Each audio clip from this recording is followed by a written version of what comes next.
Okay. Let's...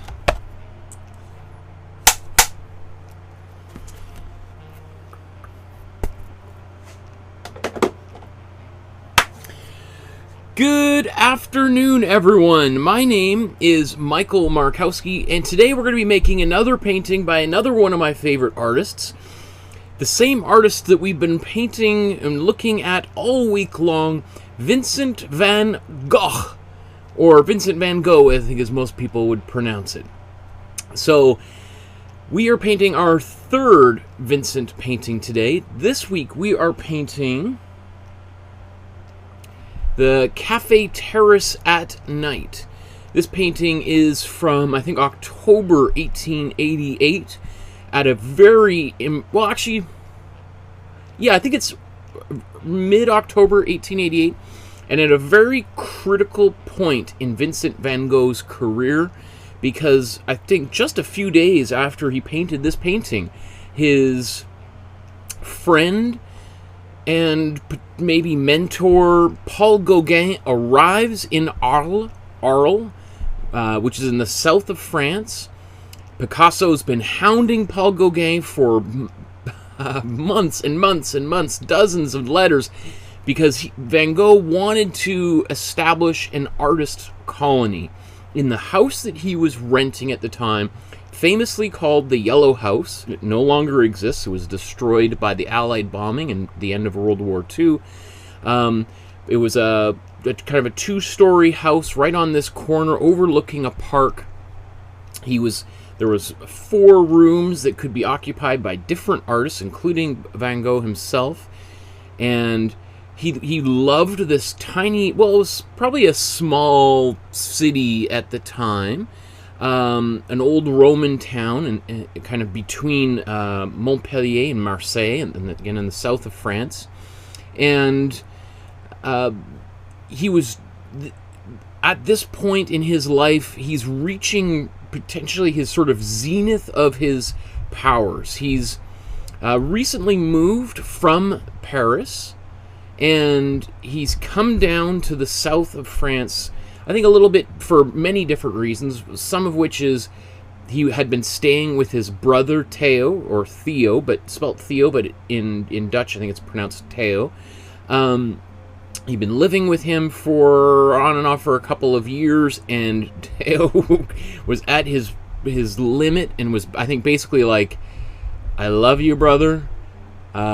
I cannot for the life of me deal with you. You got to get out. I think at this time his wife has, I think they have a child already, or she's pregnant. And as a father myself, having like your brother or sister or a good friend living with you in a small apartment would just be chaos. And especially Van Gogh was not the easiest person to get along with. So he sort of kicked him out, and Van Gogh is like, where do I want to go? Somewhere with really bright, colorful light, right? I've been to the south of France a few times, and it is true. Like, you look at a lot of paintings that Van Gogh did in the south of France and Provence, in this particular area, Nice, etc., where Matisse also lived during World War II. And it is a gorgeous place. It's right on the, well, Arles is kind of, I guess it's kind of on the water, but there's a lot of little islands kind of in front of Arles. But it's just the light down there. We have these really kind of beautiful blue skies, beautiful sunsets, rich color. And I think when Van Gogh got there, he was like, this is where I'm supposed to be. This is where the colors that I see in my mind, this is where they really are in real life. So he gets down there, he rents this house. Paul Gauguin shows up a few days after this painting. They live together for 2 tumultuous months that culminate in, as I've mentioned, as I've been teasing, the most infamous moment in art history, where Van Gogh cuts his ear off. So we're going to spend the rest of today's episode painting this painting, talking about that incident in and of itself, because it happens just a few months after this painting is made. And then that sends Van Gogh on this trajectory that ultimately ends in his death, just a year and a half after this painting is created. So a lot of stuff goes on that we're going to jam-pack in today's episode, never mind the fact that we're going to make this painting. So let's talk about how we're going to make that painting. Here is the outline for the painting. You're going to download that from the Dropbox if you should wish. It's free. It's available to anyone who has an internet connection. If you're watching me right now, you can download it. And you can just print it out on a regular piece of photocopy paper, and I'm going to show you in a second how to transfer it onto a canvas. There's many different ways of doing it, so we'll talk about that a little bit briefly, but I've demonstrated it ad nauseum various different times. So if you want to download that template, you'll see a link to a Dropbox folder in the description below. You'll see all the other artists that we've covered so far in this particular series. There is a whole 45 episode intro to painting class that is also free. It's here on YouTube. There's a link to that below as well. That includes other artists like Matisse, Hokusai. We did another Van Gogh. We did Van Gogh's Starry Night, perhaps his most famous painting. There's lots of different artists. I can't remember what they all are, but here we did Mona Lisa, we did Goya, we did Ken Danby's hockey player, a whole week on Tom Thompson just a few weeks ago, the most famous Canadian artist, and then here we are at Van Gogh. We're going to do another Van Gogh painting tomorrow, his self-portrait. He did 43 self-portraits, so we're only going to do one tomorrow, but I think it's one of the most important ones, and we'll talk about that tomorrow. This Sunday, we're also going to be painting Spider-Man, and as we go into the rest of the end of I guess we're at the end of July, so we begin August is kind of a little bit of we're going to continue this theme of Canadian art. I know you're like, I don't think Van Gogh's Canadian. Well, the reason why we're doing Van Gogh this week is because tomorrow is the 131st anniversary of Van Gogh's death. And it would be actually around today would be when he suffered the fatal gunshot wound that, because he lived for, I think, another 12 or so hours before he finally succumbed to that wound. So, but we are going to continue on painting some of the greatest artists in Canadian history throughout the month of August. Although here we have Anna Mulka Ahmed, who is really probably the most famous Pakistani artist, because we're going to celebrate Pakistan's independence on that day. So we're going to be making a painting by her then as well. So anyway, lots of great stuff coming down the pipeline. Let's just again take a quick little look at Van Gogh's biography. 1853 when he's born, lived only to the age 37, so 1890 July, the end of July 1890 is when he dies. Today's painting was done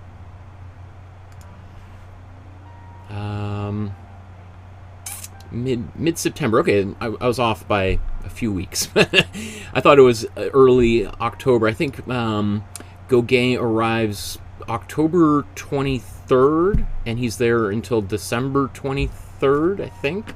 I could be, again, you're like, wow, it's really specific. You know, just as I mentioned that, like, one of the reasons that we know such specific information about Van Gogh is Van Gogh was a prolific letter writer. He wrote thousands of letters to his brother who was living in Paris.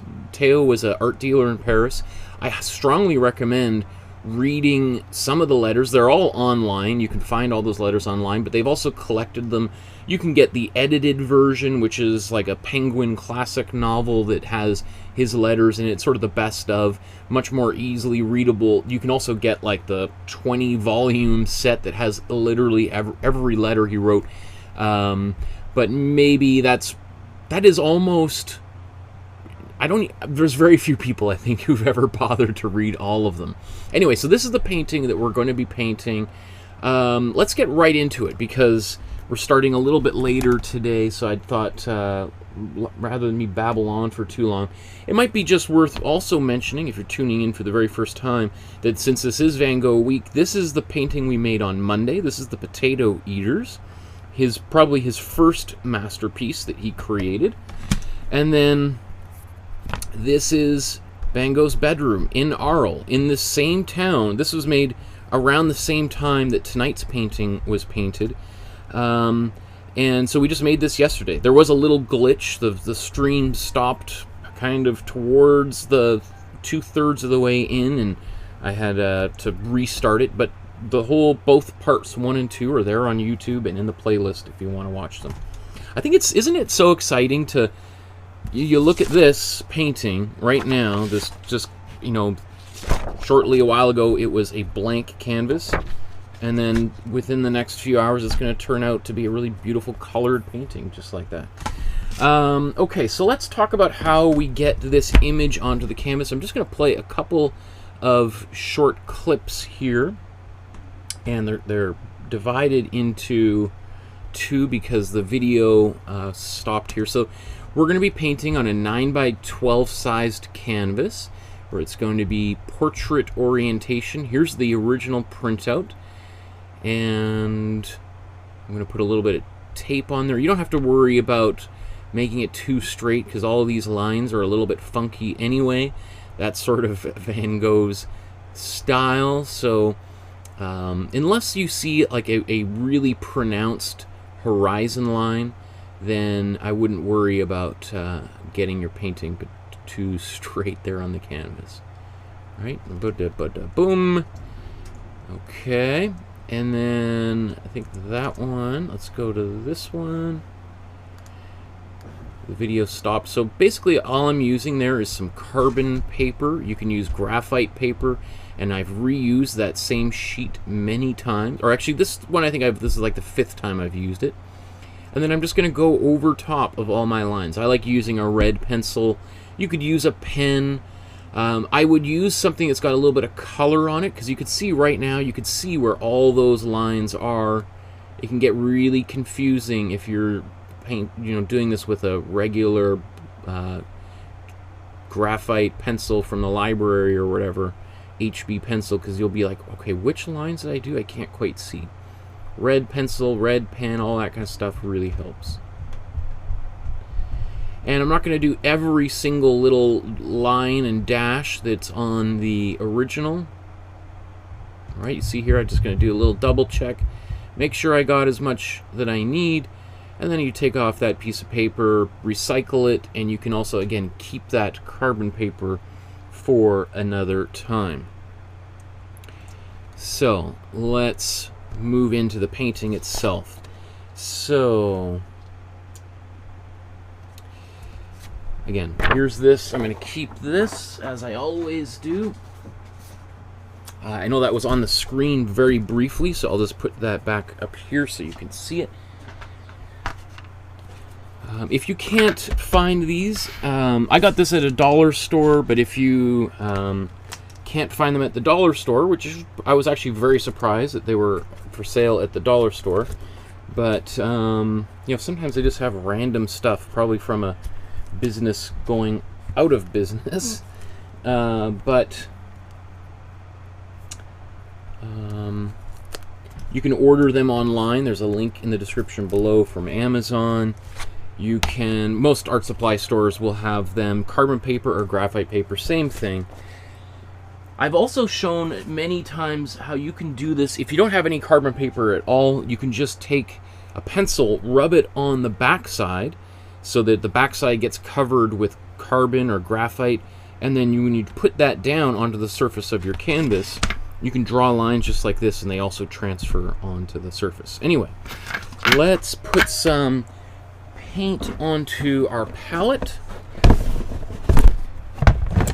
The first thing I'm going to do is I'm going to use this warm yellow, which I use almost every episode. Looks like this one's almost out. We'll see how much we can get out of it. Okay, I see lots of people there in the chat. I don't know if there's any questions yet. Has anyone ever been to the south of France, or even into this particular town of Arles before? I'd be interested to know about that. Have you been to Marseille or Montpellier or Nice or Cannes? All of which are beautiful cities. Marseille is a little bit, I don't know if many people have described it as a beautiful city, but it is probably the biggest city in the south of France. Marseille is or at least known as a fairly industrial town. There is a lot of flights go into Marseille, though. It's kind of a transportation hub. So basically what I just did is I used some warm yellow, and I'm painting this all over the surface of the canvas. You could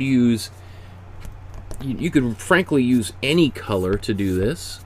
A lot of people just start painting right onto the bare white canvas. I like putting a wash on the surface here just like this, because it helps to seal in all of the pencil lines so that I'm not going to smudge them later with my paint, which is possible. It's also going to infuse the rest of the painting with a little bit of extra color, which I like. It's this kind of subtle Instagram Kodachrome kind of filter that I find particularly pleasing.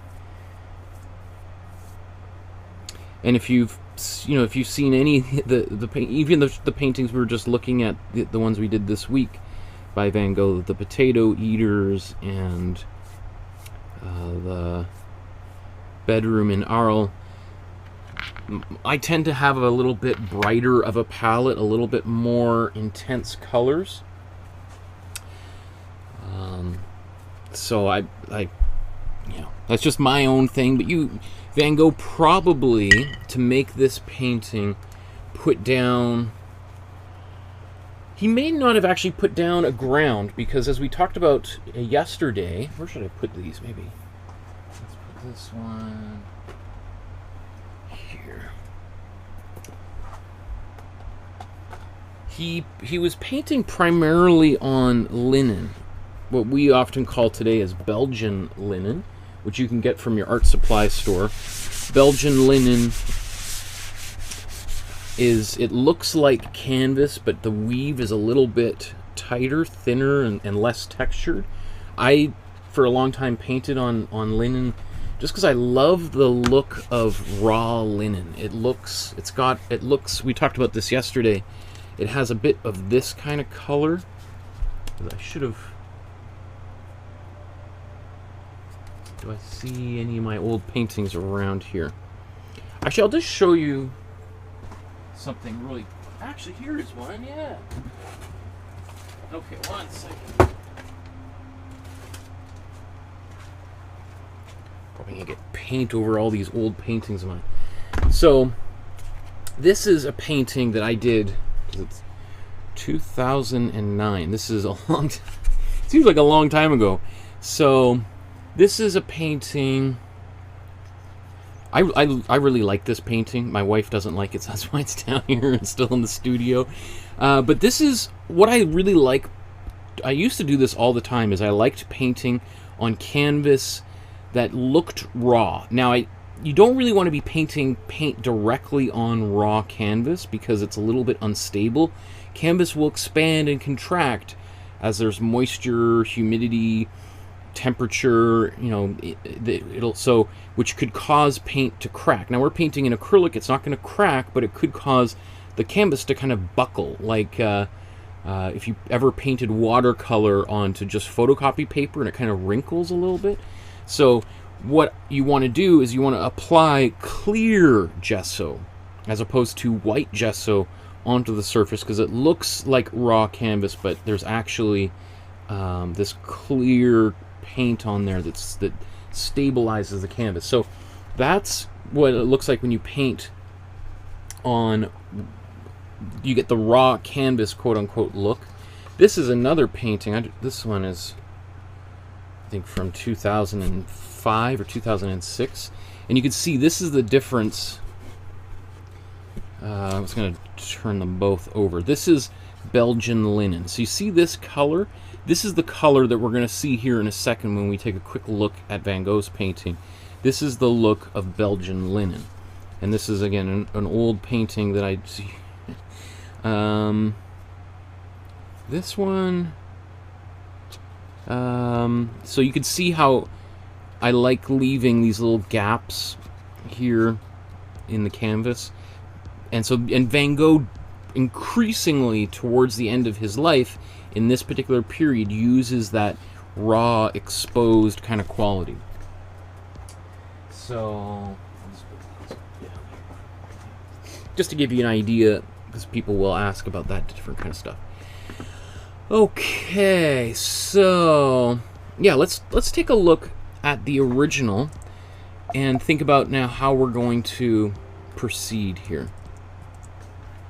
So let's see if we can see any of that raw canvas here. Wow, it looks like he has... I don't really see any of the canvas this time. Huh. Often you see a little bit of raw canvas on the edges of these paintings. It's possible that this was larger, and this is all we see because it's a photo of the picture after it's been framed. So that's surprising. A lot of his paintings, we can see at least some, around this time, some of the paint showing through. So that tells me two things. That he worked on this canvas for maybe a little bit longer than it might appear. And for Van Gogh, worked on it for a long time could mean he spent 2 days on it rather than 1 day. But it could also mean that there was something else there that he painted over and then created this painting. I'm not sure. Anyway, if we wanted to recreate that. So again, this gives you an idea why artists like to put like a brown or a reddish color down onto their canvas, because it has this Belgian linen kind of color, which is really kind of nice. It's this middle, it's almost like a middle gray tone, and so then you can kind of brighten and darken from there. Often I find like painting on just white canvas or even just regular canvas, like my own, okay, like this is almost a little bit too bright, too white, and having a color over top of that just well,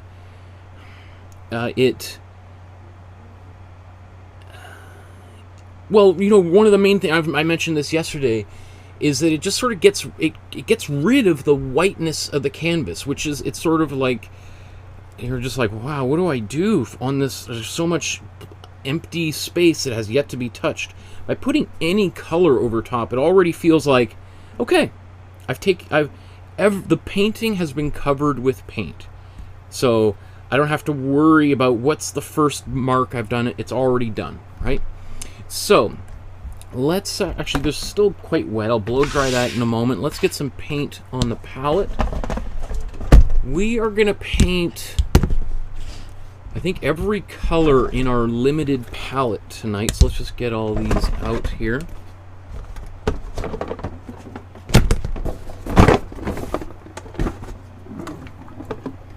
I have to get some new glazing medium, although I don't know how much of that we will use. In fact, later on last night, after I was wrapping up, I just sort of, you know, I sit down on the couch and I look at the day's painting and think about what went well and what did not go well.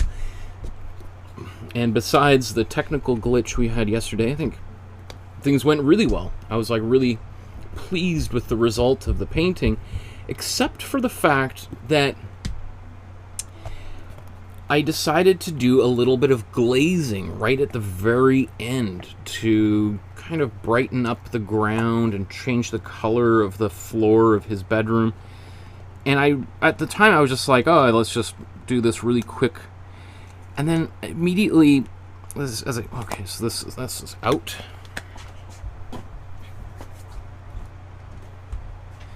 Immediately, it occurred to me that, oh, you haven't learned anything at all, Michael. Van Gogh at this period of time would not have done any glazing whatsoever. So he painted he mixed the colors, or he got like some of that paint on his paintbrush and applied it directly to the canvas, which is very different than how he approached his earlier paintings, like the Potato Eaters, which he painted in a much more traditional method of just because traditionally artists would build up a painting with layers of thin glazes. So I'm just that was just, you know, it's one of those things that in order to sort of paint that painting a little bit truer to Van Gogh's style, I that was a small little glitch mistake on my own part. But okay, so I got paint on the palette. There is some black in this painting, but I'm not going to paint the black until the very end. Like, I think these marks on the bottom might be black. There might be a little bit of black outlining. And even then, like some of these lines here, they might be black, but I bet you, in fact, let's just zoom in on them, that it's hard to, okay, so this looks, there's a little bit of misregistration from the book that this is scanned from, but even then I think this is still like a dark blue, like a Prussian blue with maybe a little bit of black in it. This looks like there's some black, but I think even then, well, maybe we'll talk about it when we get there, but I often try to only use black in the foreground. Otherwise, it will create a weird push-pull where the background starts to kind of move forward and compete for the foreground space with the foreground elements. Okay, so let's take a quick sip of tea before we launch into this. You guys ready? Oh my goodness, this one's gonna be fun. And I'm gonna try to move a little bit faster with today's painting, because not only because some of the previous paintings, like the Potato Eaters, took like 5.5 hours, and I don't want to spend 5.5 hours tonight, because you guys on the East Coast, that's 5.5 hours is like 1 in the morning. But not only that, but at this point, like, this is why it's really interesting with the bedroom in Arles being done just a few weeks before this painting. Is Van Gogh is really, like, we see this transition where he's breaking from the styles that he learned. There's a slow progression, but at this point, it's like he's just cast everything aside. There's like a clean. This is, you can almost feel like a break between the past and this painting. Where he's painting faster and more aggressive, very visible brushstrokes. You know, we can see particularly in the ground down here, right? There's no attempt at blending colors, and this where we really see, and we're going to see it in tomorrow's painting particularly, this in a self-portrait he did. He's using some of the techniques that we see in Impressionism. Okay, where we see very contrasting brush marks. Okay, so this looks like this is almost dry. A little bit of paint on the edge is still wet, but that's fine. So what should we do to begin this painting? Generally, I work from the background to the foreground, and I think this painting will be no exception. So I think we'll start out by painting the sky. We'll lay down a cold blue because we want our cold colors in the background. We want our warm colors in the foreground. And when I first began painting, I always thought, like, okay, so cold colors means blue. We'll put the blue in the background, we'll put the red in the foreground. And there are some people on YouTube who will tell you that. I was just watching a video the other day where I was like, oh my goodness. The amount of misinformation that gets put out there by people who don't even know what they're really talking about. Whereas, you know, I'd like to think I know what I'm talking about. I teach this stuff at the best art school in Canada, but yet people will argue with me about all this stuff anyway. But that's why we have 2 of each of these quote-unquote primary colors. We have a cold blue, a cool blue for the background, which we're going to put down here momentarily. But we also have a warm blue, and that can go in the foreground. So that can go for some of these places here on the ground. In fact, if we look at this painting again, just as a quick little, we're going to see this is a cool blue. There's probably a little bit of warm blue actually in here, and maybe a little bit of white as well. We can see definitely some cool blue in here, and this is cool blue and cool yellow, making this almost fluorescent green. We see that same cool green back here, and then we see some cool yellow and cool blue to make again that cool green, and then he's introducing this warm yellow. So you see the difference between this warm yellow and the cool yellow up here, right? Similarly, we see the introduction as we move closer to the foreground. We see this down here, this blue. This is a warm blue, right? It's almost got a purplish quality to it, so we have definite warm blue here. We've got some warm blue here and a little bit of cool blue on top. But the most important thing is that he's really using these warm and cool color oppositions to help create space, as most kind of trained artists will do, right? So let's begin with our cool blue. Let's get a brush here for that, and let's see if we can mix these two together. So if we take this cool blue, and I think, you know, if we paint it right here, right now, actually not bad. In fact, why don't we just do that? Let's just, because we're probably going to paint another coat over top of this anyway. Now, there are all these stars on here. If we were to sit down and try to paint around every single little star on this, it was just going to take us all afternoon or evening or morning, wherever you are on planet Earth. So I am just going to paint right over them. And then later on, we'll do our best to locate where they are. Right? Sometimes you have to just make some concessions. And, you know, if you were sketching this out onto the canvas and just drawing it without the aid of the template that I've provided, it would be, you'd have to do that anyway, right? So this just sort of allows us to leap forward. And we don't want to be doing any fussy fiddling with small brushes when we're just starting the painting, right? I mean, I can't even think of a style of painting by a well-known artist that actually, I'll just keep that on there, who cares, that begins a painting with lots of fussing. You know, going around little tiny details. Every major painter will kind of begin the painting, just jump right out and start putting some paint on there.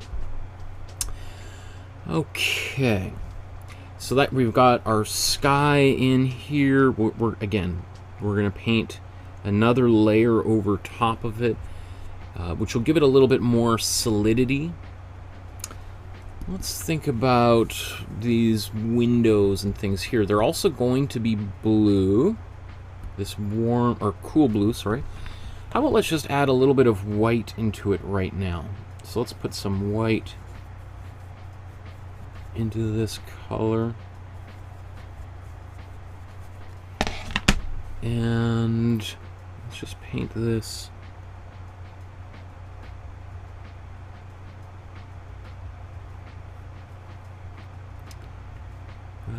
So some of these shutters and stuff, this is going to be a little, you know, I don't even really know exactly if we're going to get all of them on here, so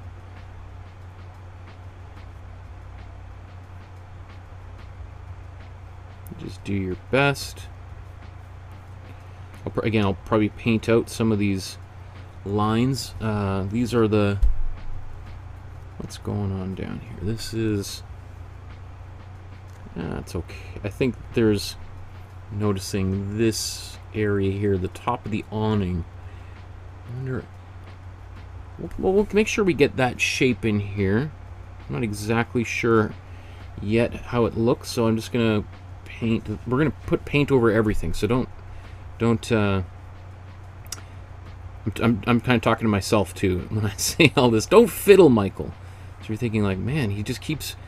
He keeps repeating that. I say some of this stuff for myself as well because I want to make sure I'm taking my own advice.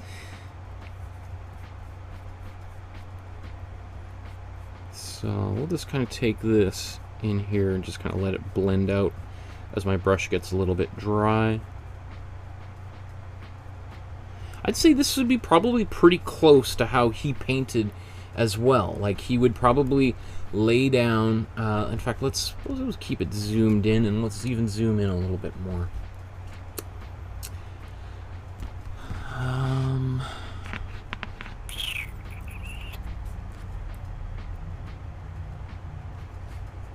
Let's get a little, let's do this again, and we're going to paint similarly this little bit lighter blue with some white into it. I'm going to paint this on this side as well. Right, oops, let's just kind of zoom in.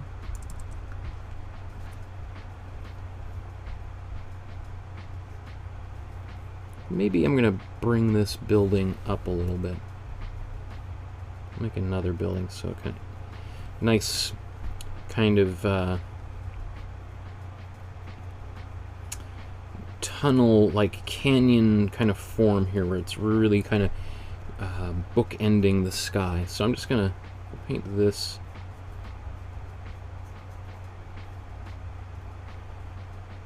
in here. Yeah, let's just paint all of these buildings. A lot of this is going to go black later on, so I'm just going to fill it all in.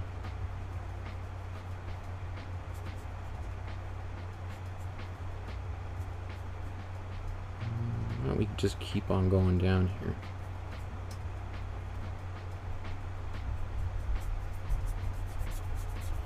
Maybe I'll just brush it in kind of lightly so that maybe I'll be able to see some of those black lines that are there.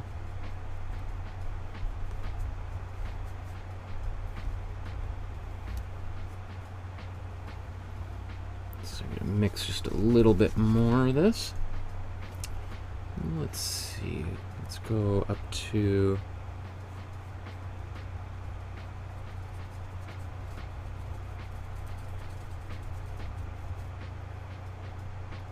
There's these tree branches. I'm going to go kind of lightly over the space, because if those tree branches are going over the building, then we might see a little bit of color coming through, so a little bit of that. Just kind of dry brush it over.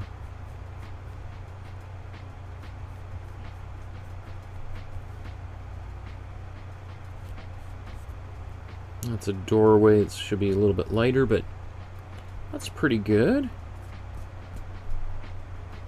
Maybe even dry brush.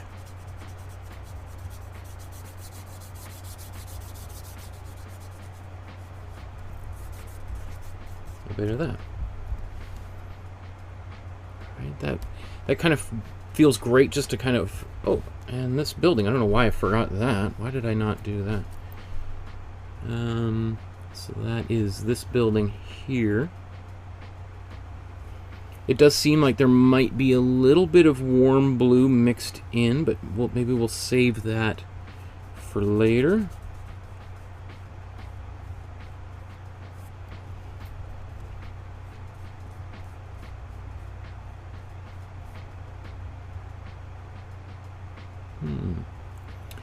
And then as I look at these shutters, really he's just painting green over top of this blue. So let's just take some of this and then maybe lightly go over the shutters we painted here.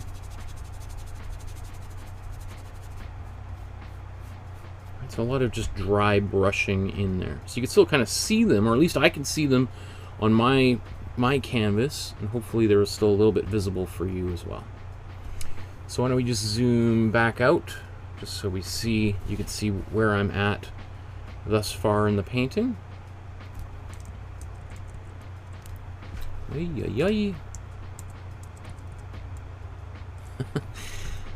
Okay. So let's wash, or yeah, I'm just going to take the excess paint off my brush. Put that into the water.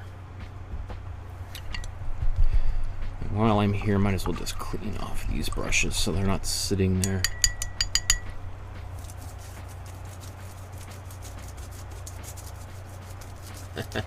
So in the chat we have Paula says, yes, I've been waiting for 5 hours to paint tonight. This painting tonight. Wow, that's so exciting that you were so keen on making tonight's painting. That makes me really happy, Paula. Maria says, I am in. And Ricardo says, quiero más cuadros de Van Gogh. Yes, sí. I don't know too much Spanish, so my apologies, Ricardo. Deborah says, hi everyone, I'm so far behind, I'll just watch and enjoy this session. And Eleanor says, hi everyone, it's a great night to paint. Yes. Okay, so this is the beginning of our painting. What should we do next if we look at the original? So we've got this nice warm color here, which is, you know, I don't even know if we need to do because we'll be painting some warm or cool yellow over top of that, so I think that's fine. because we can almost start painting a lot of those details right now. So what I'm looking at, I know I could paint those, go into the little nitty-gritty and paint those details now, but I want to go more global, I want to see if there's any more large shapes that I should be covering before I dive into that. Because once I'm in that, then I'm gonna get sucked into the tiny details. I want to do the big stuff first, right? So let's continue all of that. I think we'll do as we go. I mean, I could potentially maybe even do a green under that. I could see that, but I think I'm okay. Got a lot of orange down here. Maybe that should be the next color. And then some warm blue over here. And then I got to think about what color we want to do under here. I think we could still be fine with the yellow. But anyway, let's mix a warm orange. So we've got our warm yellow. Let's just take the warm yellow. Let's take a little bit of warm red. We don't need much of it because it'll transform that color. Like, look how we did like 3 times the amount, and that's maybe a little bit closer to the color we want. So you can see you don't need much red to cause a transformation, right? This color should be relatively transparent. I'm just going to take a little bit of the excess paint off. You see there's a little bit of blue still on my brush. That's alright. The blue will make it go a little bit browny, but that's okay.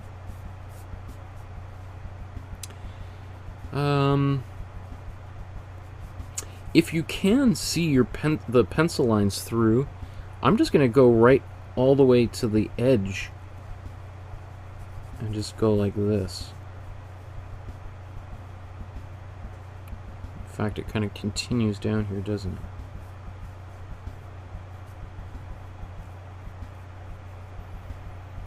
Most paint, especially like less expensive paints, tend to be a little bit more on the transparent side of things because they often have less pigment in there.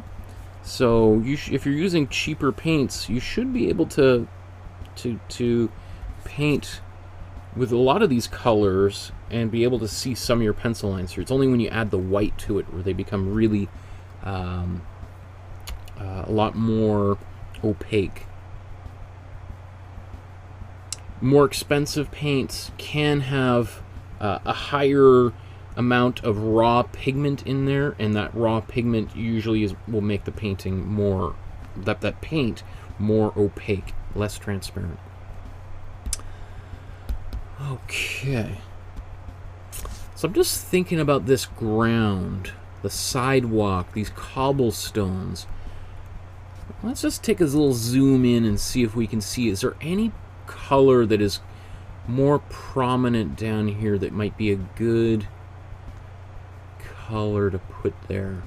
That is really hard. This is going to take us a little bit of time because there's a lot of different color, brush strokes. I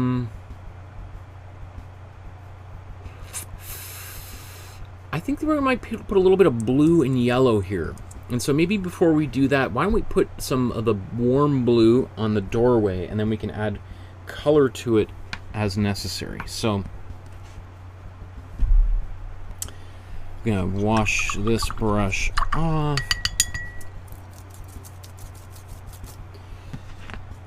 And I'm going to take some of my warm blue here.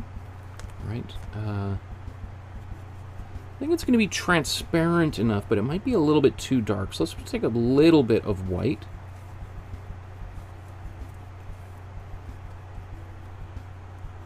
Maybe a little bit more. I'm afraid it might get too opaque, and I won't see those pencil lines. So take this, and let's see.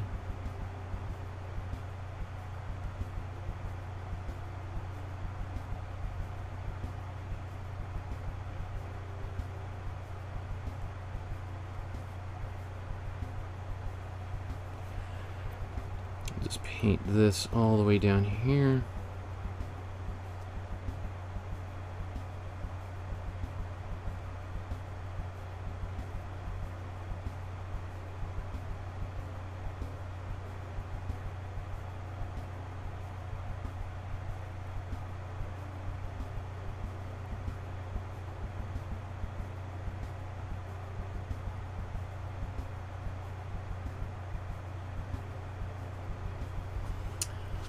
Okay, maybe I'm just going to take an extra second just to widen and straighten that line up a little bit. Don't have to, but I just figure my line was a little bit wobbly. Oh, and it kind of continues down here, doesn't it? Where it's kind of dark black. I'm not concerned about getting like these sharp corners. I just want to get the paint in. I think that's good. So now I'm going to take the same dark blue. Let's add a bit of white to it.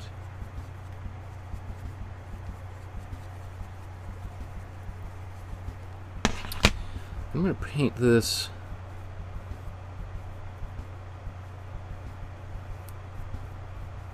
light blue and paint this light blue.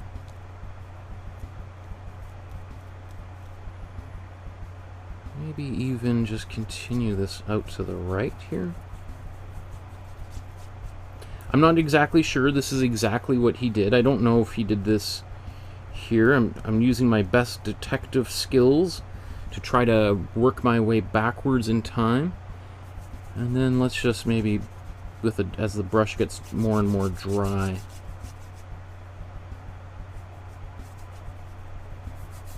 just blend it a bit back here.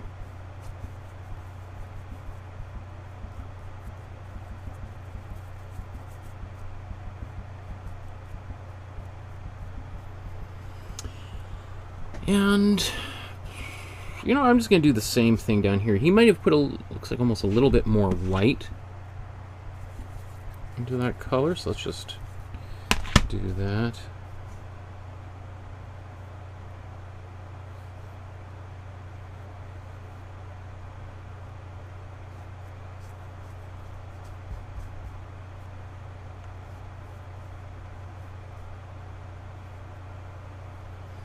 I mean, you could probably paint all of that yellow, these strips, but I think like you paint that out blue if you wanted. I don't think it would make too much of a difference.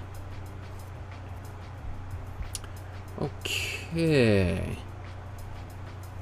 So people might have different experiences of this, but generally, even at this stage, you know, if we were to, like, if you squint your eyes like you're trying to sleep and just look at the painting, you know, you should even start feeling a sense of space, of depth in this painting. This is a little bit deceiving because there's a lot of warm yellow coming through this cold blue, so it's actually pushing it a little bit closer to us. But if we can kind of ignore that, you should see that the cold blue and the warm blue kind of occupy different spaces. That this one on the bottom, that warm blue, just feels like it's closer. I don't know how to really describe that experience, but it does feel closer to me. Let's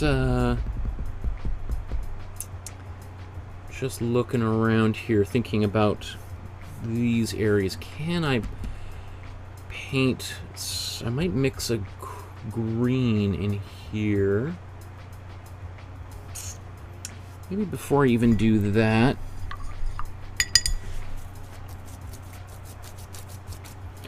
I'm going to take my warm yellow right out of the tube. I'm going to paint, which I think I've got to do some white there. I'm going to paint the warm yellow on this window.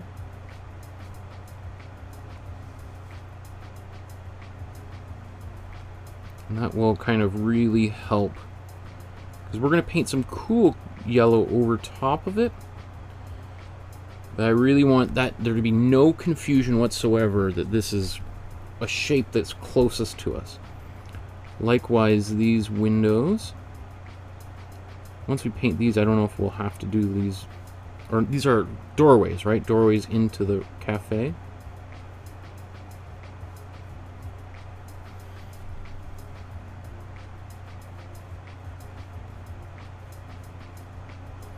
And this one I think has a little bit more white, so I can just even a little bit more of a dry brush paint that on there. I'm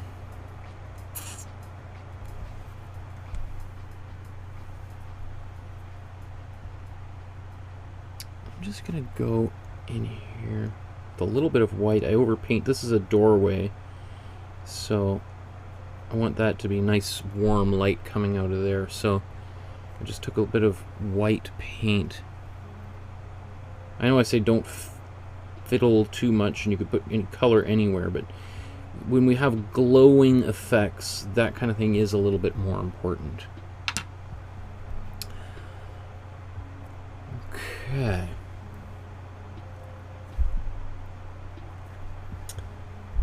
That's good. I think that's where I want to be at the moment. I think I'm now going to mix this cool green and start applying that very roughly here. So I would say out of maybe 90% certainty that if you were to walk into Van Gogh's studio 132 years ago, because again, this is shortly before he died, so 132 and a half years ago, I bet you almost out of certainty that his version of the painting would have looked like this about 20 minutes into the painting. This is a much larger canvas. In fact, let's just, so we have a quick idea, this is 81 centimeters by 65 centimeters, or 32 by 26 inches. Right, so if you think about the paper that your your canvas is 9 by 12, right, you should be able to fit, let's see, how many is that? My math isn't great. About 3.5 of these canvases stacked up on top of one another. So that should also give you a little bit of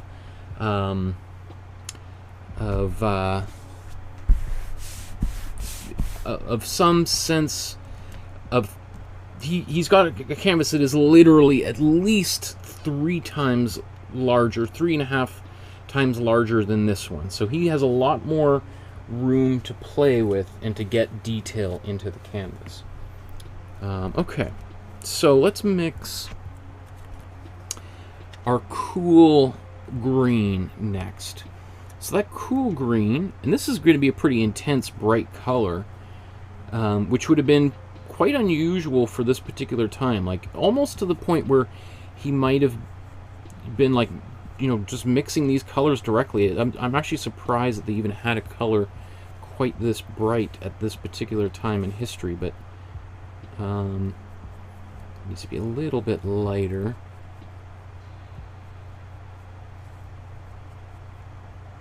Let's just see.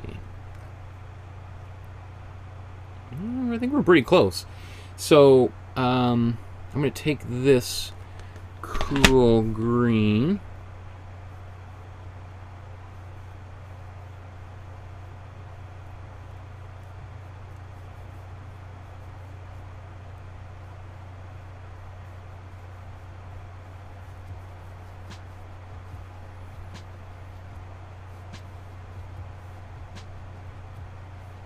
Maybe I'll just paint it over a bunch of this stuff back here. We're gonna put other colors over top of it, so it won't hurt to actually have a little bit of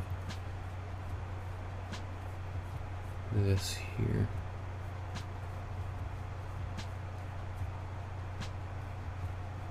Right, there's this weird shape that I missed here, so I'm just gonna, I don't even know if that's in my outline or not.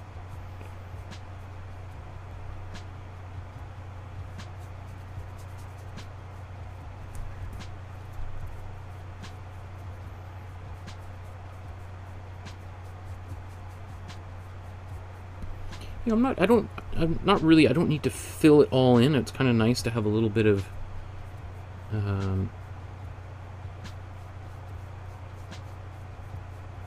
few gaps, and in fact think we could start putting some of this cool green here.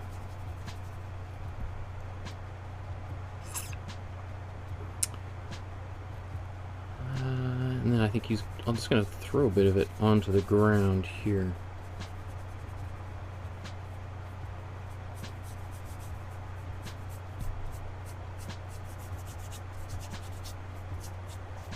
And you know what, I'm just going to, while I've got a bit of this on my brush, I'm going to just throw a little bit of it around. This might, I don't know if he would have done this, but just for the sake of time, so that we can give it the illusion of lots of color building up here, because all those little tiny dots and things could take us a little while to accomplish. So I just want to leap a little as far forward as possible in this process.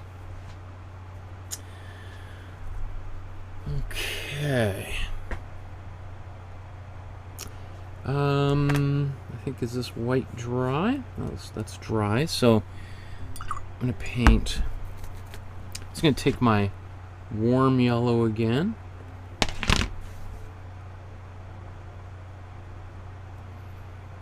And I'm just going to paint this whole area here warm yellow. Why not?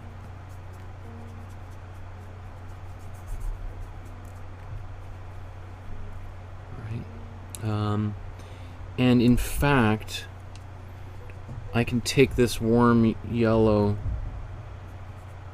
and kind of also go over top of some of this green, just kind of more of a dry brush look. Maybe I'll even do that on these.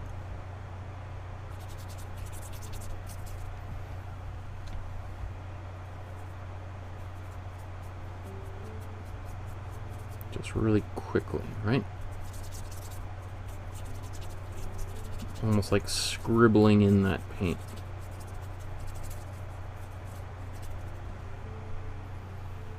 Gonna go back over this just to make sure these are nice and bright.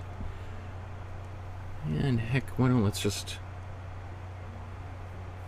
get a bit of extra paint. There's a little bit of that yellow is going to come in there and just getting taken care of business right now.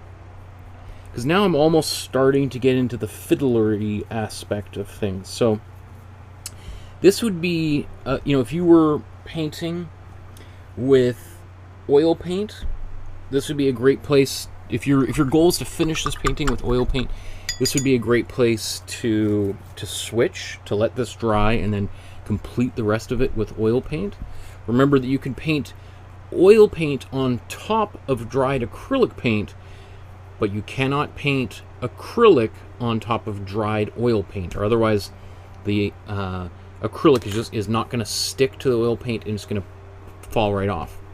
One of the weird wonders with chemistry is that oil paint will stick to acrylic paint, but not the other way around.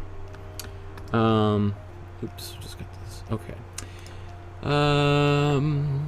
Maria says, it's very nice to explore the artwork of an artist a bit more like that, in a row. Oh, like doing a series one after the other. Yeah, it's definitely, for me, it's kind of fun because I can kind of build on some of the things and tell a bit longer of a story.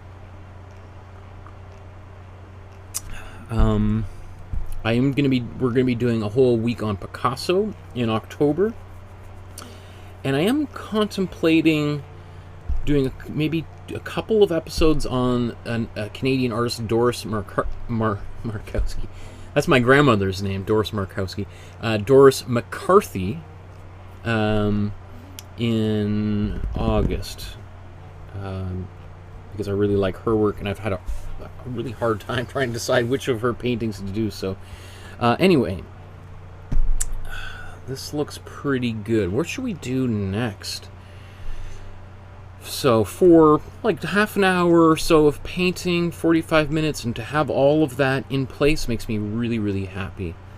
I think I want to go next back into the sky, because now we're ready to start putting in some detail and really starting to kind of to work. We've got the big areas done, all the big shapes are locked in, now we can start narrowing our focus. So now we start, again, thinking, what are the biggest shapes that need to be articulated here, and till we get to individual tiny little brush strokes. So let's do the sky, this cool blue again. Now I think we're going to need a little bit of white in here. Very little amount of white. Like, you got to be careful. In fact, we may even need a bit of, I'm gonna put a little bit of warm blue in there just to darken that sky. I'm gonna need, oh, we'll see. Maybe I'll be able to do it with this paint.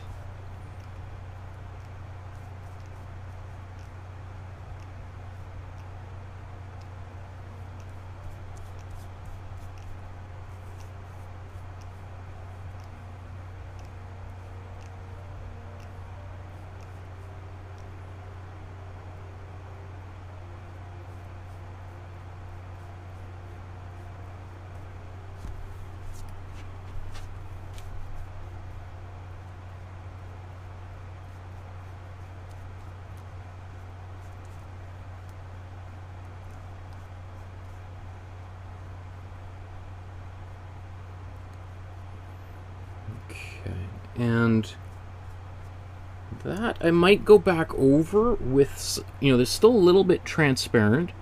Because most of this rest of this painting doesn't have any big flat areas of color. We can see him working into it. So that might be good for that initial layer, and then we could paint some more visible brush strokes into that area, especially because maybe we'll put the stars in next. Let me think. I'll have to think about that. Let's move on. Should we do this black down here? I always loathe to go right there right now. Well,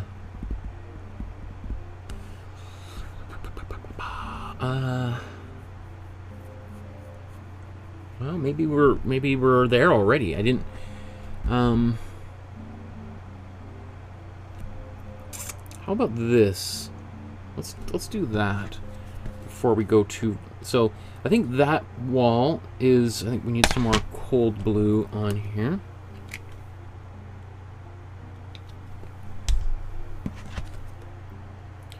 Take some cold blue.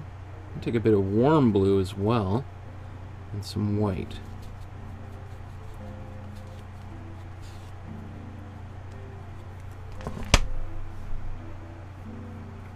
So basically this color is very much like the same color that's in the sky. It's just has a little bit more white paint. I did put a little bit of white in the sky, didn't I? Or did I not? I can't remember. Even though it was just 30 seconds ago, I don't remember what I did. I think there was a little bit of white in there, right?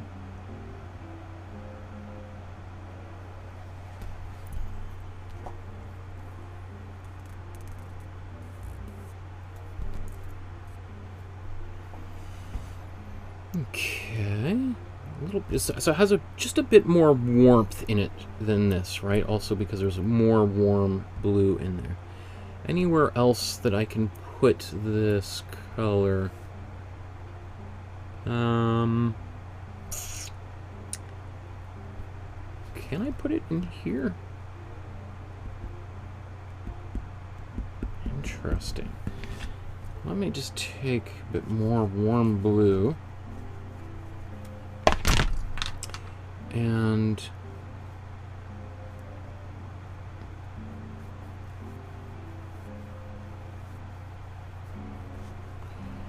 there we go. I'm just going to paint right over all of this. Just continue to lay in some of these layers. The thing that, you know, even though Van Gogh is like sort of breaking, or it seems that he's breaking all of the classical rules of painting, he is still doing a lot of layering of paint. Like, that's another thing. Like, when you look at, I've seen people who do reproductions of Van Gogh work, and everything has this very flat look because they're not building up layers of color. He met Georges Seurat or Surratt, depending on how you pronounce it, the pointillist painter, right before he left Paris. I think kind of February of 1888. Sort of, so, you know, 6 months before he made this painting. And in fact, let's just, because I mentioned this yesterday, so let's just let's take a look at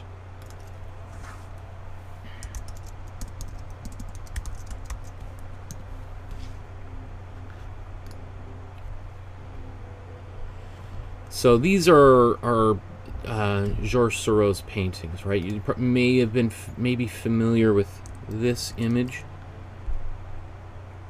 I'd love to do this painting one day. The thing is this would take us like a week to paint. This whole painting is made up of probably almost like hundreds of thousands of tiny little dabs of paint, right? Literally, that's why they call it pointillism, right? You can see here. Here's another one of his very famous paintings. So this is an artist that Van Gogh admired, that he met. He went and visited him. I think they visited in the Seurat's studio together, but I'm not exactly sure. But definitely Van Gogh was like, would have been blown away.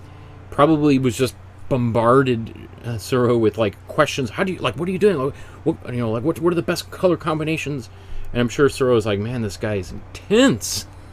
Like, probably the minute Van Gogh left the studio, he was just like, whew, I think I need to like go for a walk or take a nap or something. That guy just exhausted me.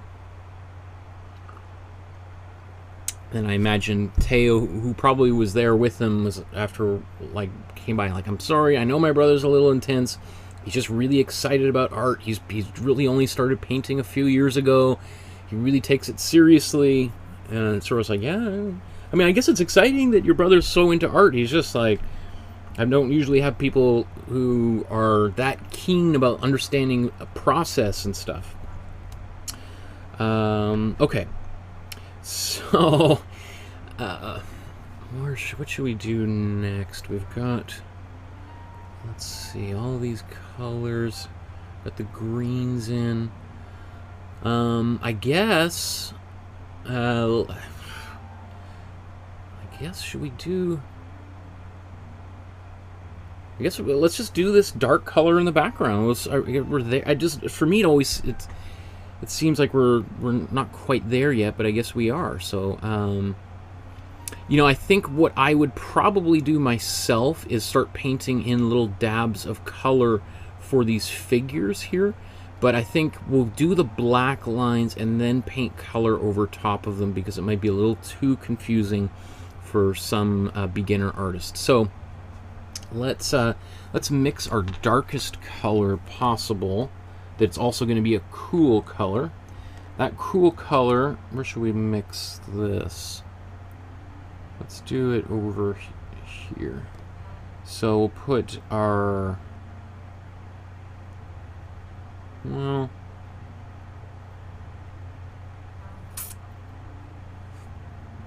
yeah, because we don't really have too much red there. Yeah, let's do it right here. So this is going to be a, yeah, I guess, so I'm taking my cool blue, a generous helping of cool yellow, right? And we get the same green that we put over here, right? You can see it's much different now because there's more blue in there and less yellow. And then I'm just going to take some warm red and mix this into the mixture.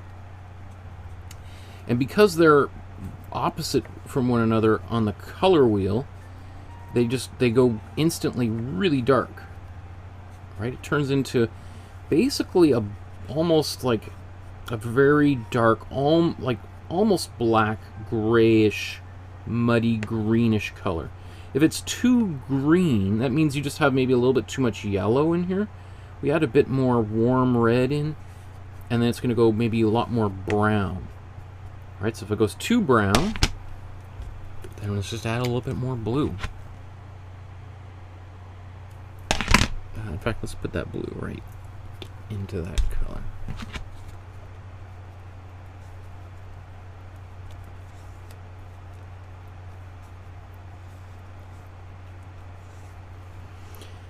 Now we may decide as we paint to add a little bit of black into this, but I'm loath to do that at least until the very end of the painting. So we'll see how the results as they unfold. Let's use. Often I like to use like a paintbrush as a kind of a portable palette. So let's start.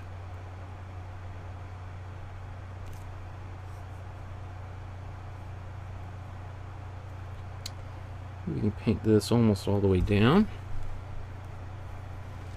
In fact, let's just start zooming in.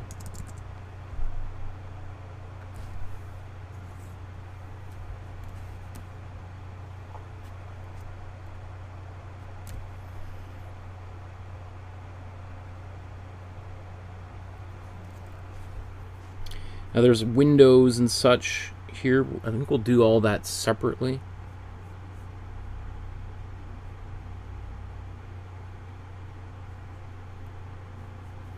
Now there's like, this is like the bell tower or something. I'm just gonna paint this, and if we want we can add some white to it and paint that sky through there separately.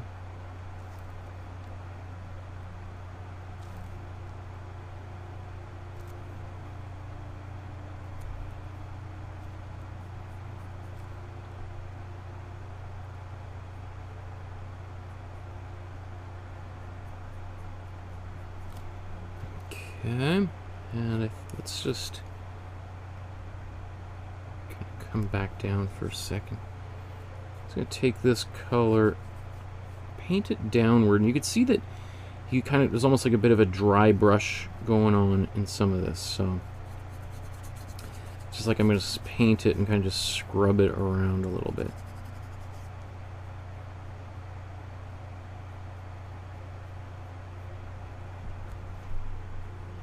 Paint windows all there later. Let's keep on going up the mountain here.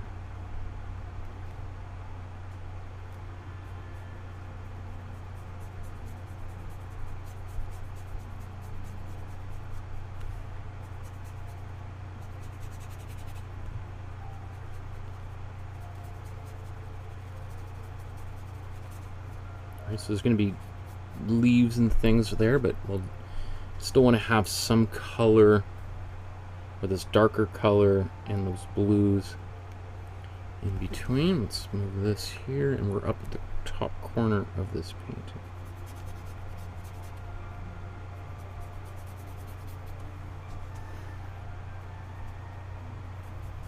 So later on, like this area right here, this might be a good place to add a little bit of black potentially and mix it in. We'll see.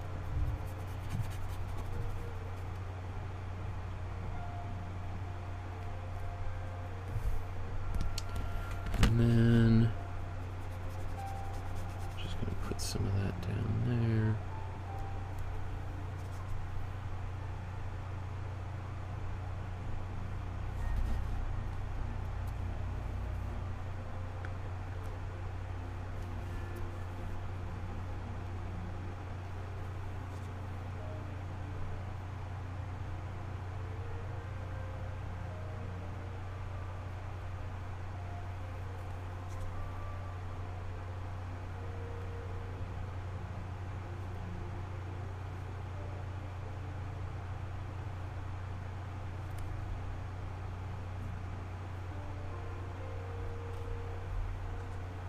Okay.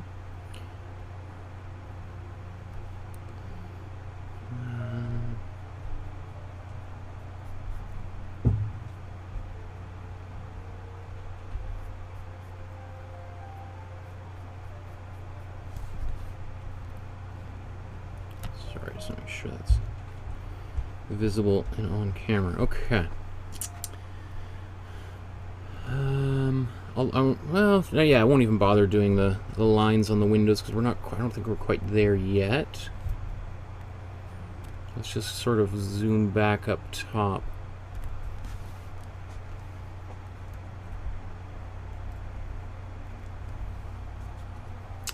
think let's go here. I'm just gonna quickly do a little line here, let it get a little bit dry.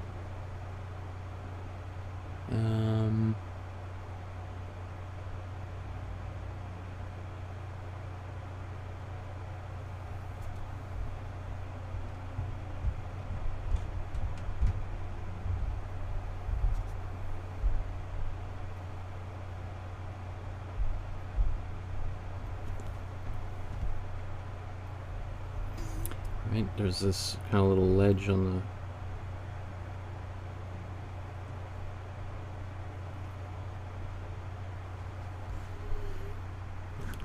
Okay. Let's even put a window on here. My lines are gone, so I'm just sort of doing my best to kind of imagine somewhere right around here, right?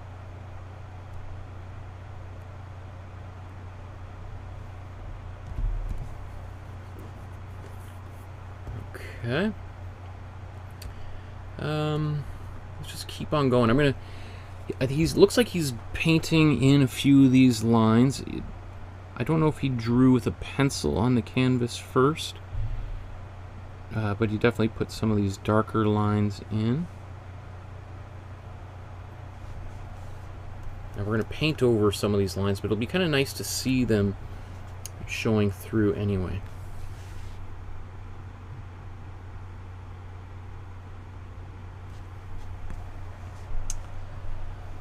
Yeah, let's even we'll just put this line very lightly back there.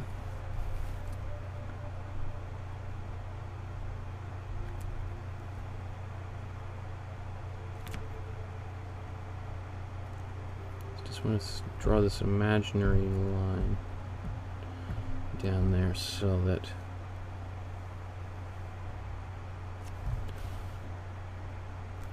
this looks like,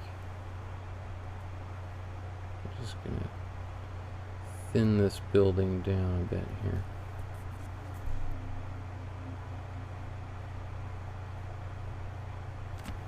Alright, so that I can put, right, because this building I think is the one adjacent to this. This is the bottom of it, right? So I could widen this, but I think it's easier for me to thin this out, and we'll paint other paint on the right there.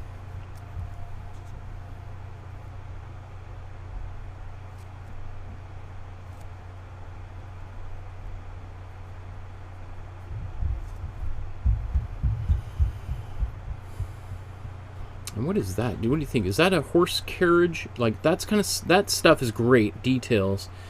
I don't know if it's even possible for us to get that in the size of this canvas. Like, that's my fingernail here, right? So we'll do our best, but I'm not gonna be too hard on myself if I don't manage to get those details.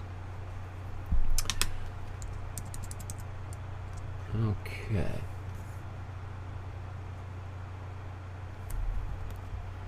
So that feels good. I'm happy with where we are at this particular point. I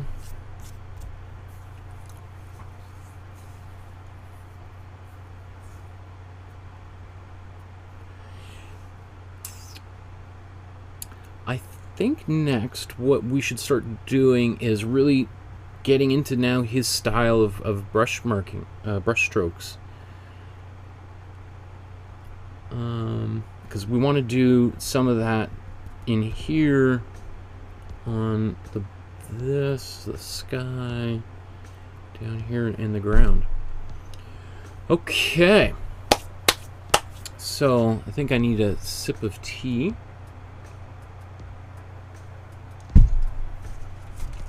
I need a little energy boost here.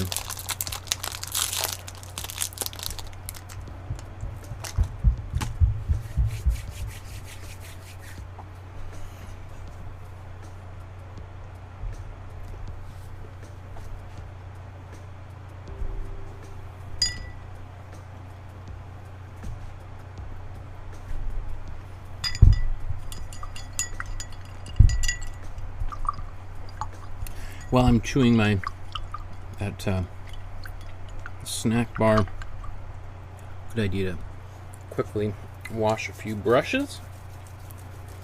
So now, actually, I think what I'm going to be doing, since I've got this dark color mix, I'm going to go to a small brush, and I'm going to do a little bit of the outlining on some of these figures.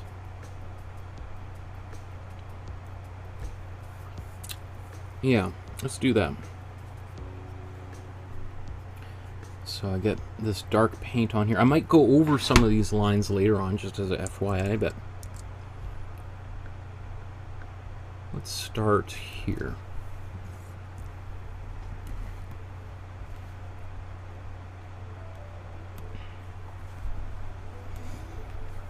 Okay. Goodness gracious, this horse and carriage and everything here, I don't know. Let's kind of build it out. Here's the carriage with some figure on top of the carriage. The horse and its head and 2 legs. That's where it kind of looks like our robot right now. But that's what I'm going to put that. Leave that there. I still see some of these pencil lines for this person.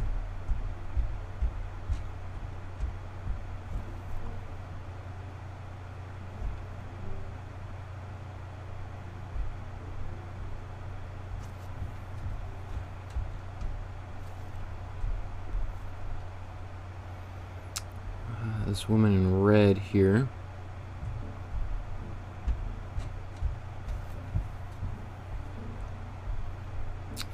And then these 2 figures.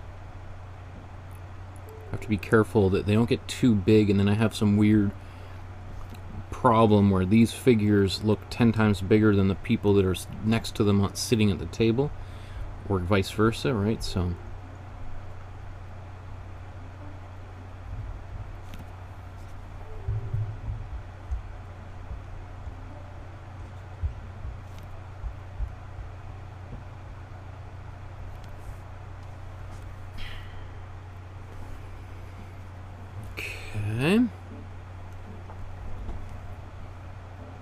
maybe even I'm going to quickly outline some of these tables.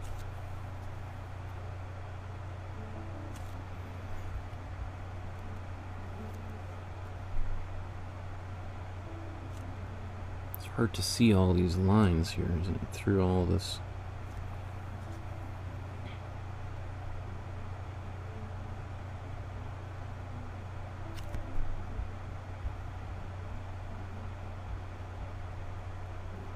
Don't worry about them not looking like what we see in the picture. Don't worry about starting to use the quote-unquote right color for any of that. We're going to be doing all sorts of painting, little brush strokes all in and around here. So maybe I'm going to do the same thing. Let's go over to the patrons of the cafe.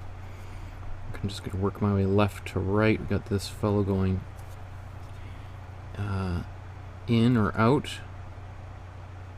It could also be a waiter. I remember,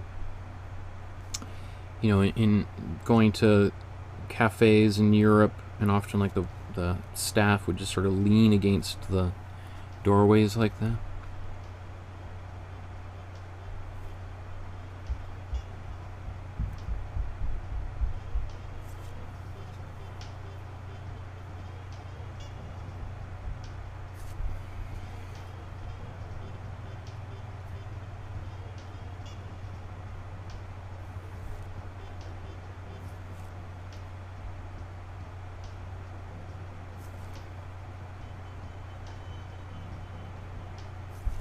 I know you might be like, oh, well, there's like this color here that they're wearing. I've got to make sure I get... Don't worry about those details yet. There's still lots of painting to come here, folks. Now here's the server.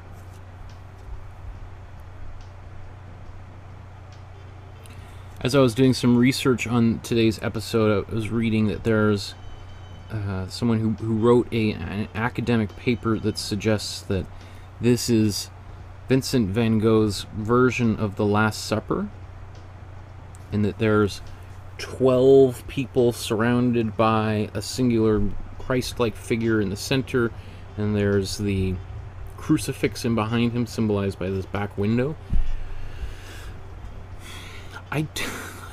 Personally, I think that's a bit of a stretch. It's not out of, and in the paper they cite some examples from his letters showing why that could just possibly be true. I don't know. I mean,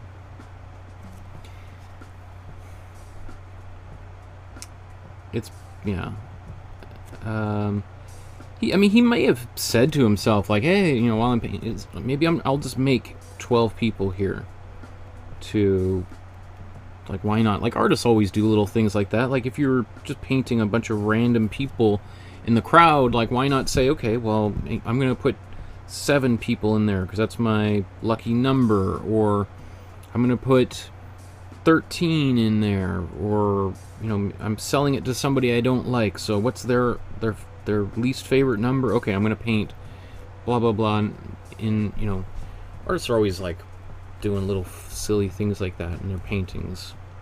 If you're going to be working on a painting for a long period of time, then, you know, what are you going to do to keep yourself occupied? And if you can have something that can cause you a few little snickers here and there while you're painting it, or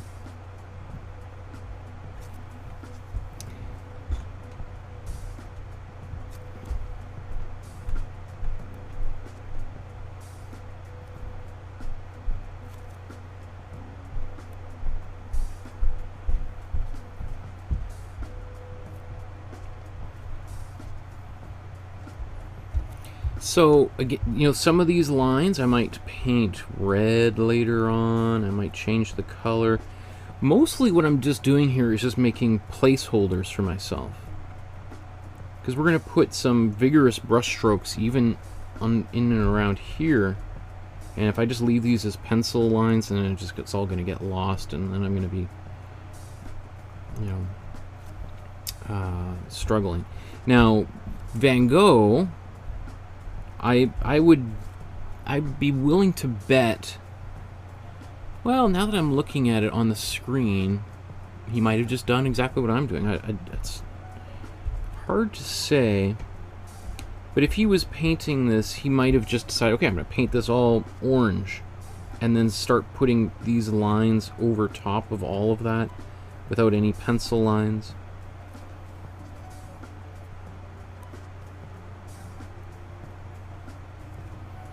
A question, too, I would have, like, if I could talk to Van Gogh for a little while, I'd be curious to know, like, did you paint this on location? Like, did you set up your easel right in front of the cafe and paint, or did you make a sketch of it and go back to your studio in the big house? Like, what was the workflow here?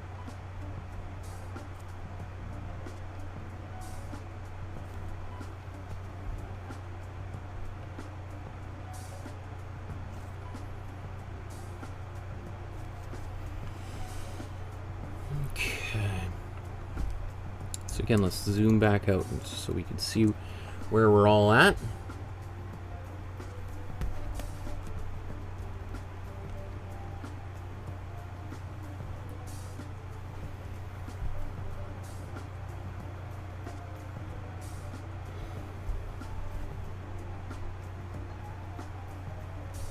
Okay. So now I could take this same dark color, I could start putting it on here. Ideally, I like to have a little bit of a warmer dark color for the foreground.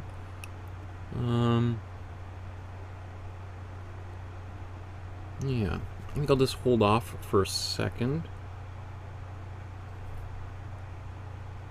I'm not going to paint any of these lines here. That's not, we're not quite there yet.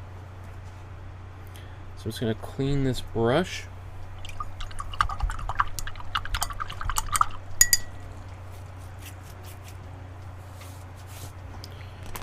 Whew, okay. So I think let's do the sky next.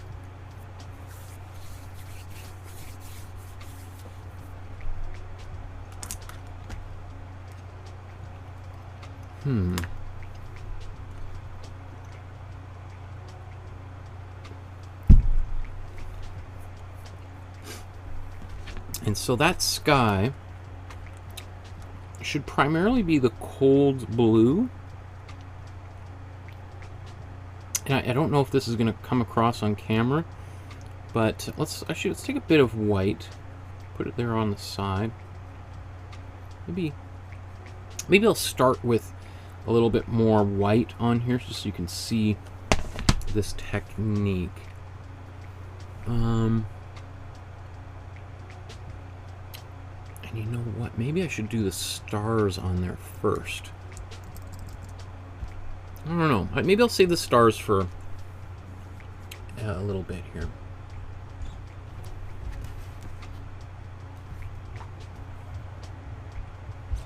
It's a little too zoomed in. Let's back out.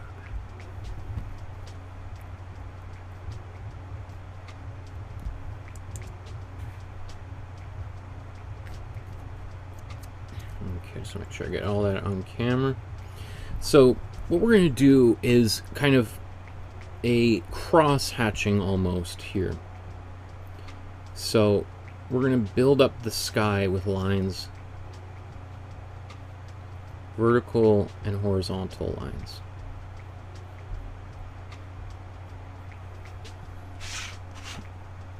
All right, so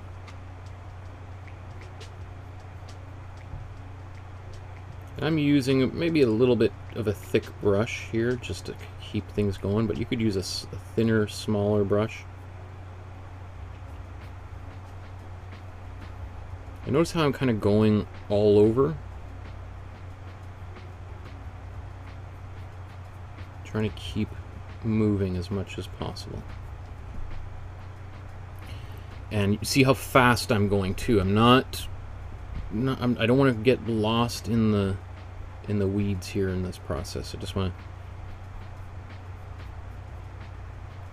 to keep going. Now this is really more just cool blue on its own.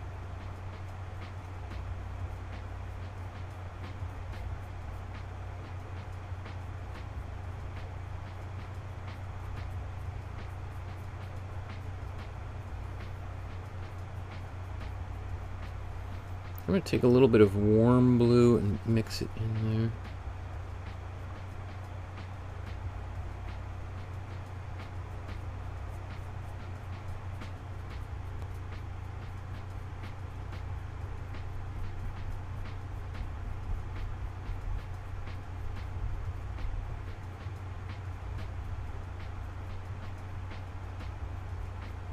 Okay. So sort of just building up this network of marks. Now let's take our brush, and I'm going to get some white on the brush. And actually maybe a little bit of blue, so it's not super, super intense white just yet. Okay, and we're at the very top of this canvas.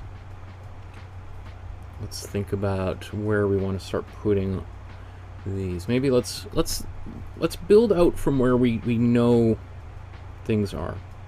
So here's one, right? That's this down here. Let's just sort of go up.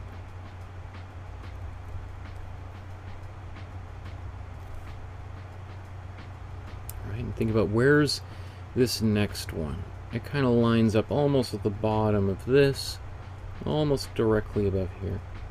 There's also an academic paper that some astronomers wrote that said that this painting was painted precisely on September 16th and 17th, or somewhere in and around that time, because they were able to locate the exact position of these stars in the sky and the constellation that was created. Which again is another one of those like, huh, interesting. I don't know if I'm 100% sold on that, as that would be,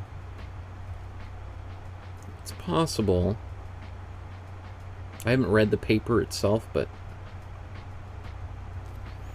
I also don't think Van Gogh himself was like that concerned of accuracy, but maybe right,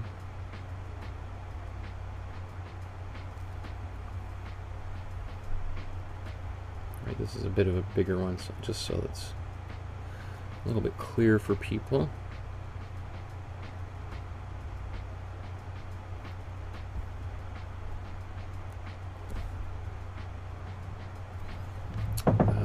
Just because I can't go. Let me see. I can pull this down.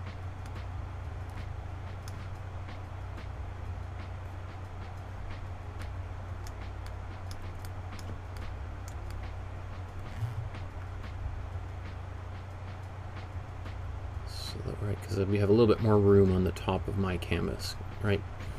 The photocopy kind of ends right up here. That's why. So just to avoid any confusion. So we got these two, this one up here. Now you don't have to be this, specific. I just think, considering if some people think that this is actually possible to chart the stars from it, then I'm willing to kind of indulge them a little bit and see if I can also reproduce this image with some degree of fidelity.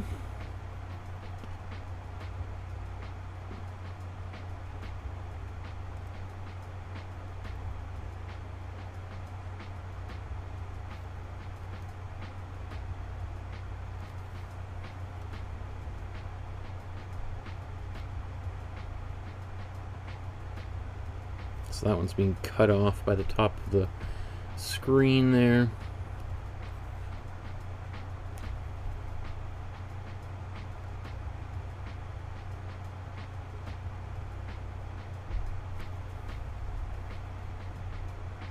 Okay. I'm going to paint all of the dots, even the yellow ones, just so that if there's a little bit of this white underneath, those yellow stars are going to be much easier to see. So it's always, if you're trying to paint colors over top of like a dark surface, having a little bit of something white or a lighter color will just help make it a little more visible. So I'm gonna stop looking at the screen for a minute here and just put a bunch of these in.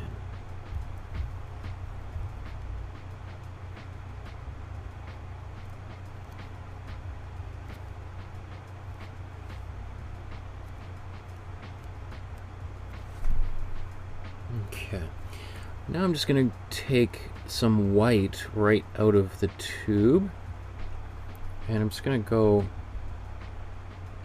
into the center of some of these bigger ones.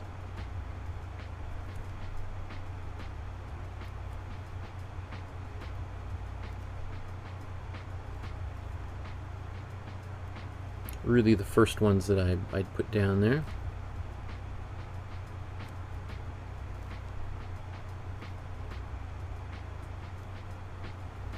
See how kind of like that, having a bit of a larger spot gives it a bit more of a slightly glowy effect.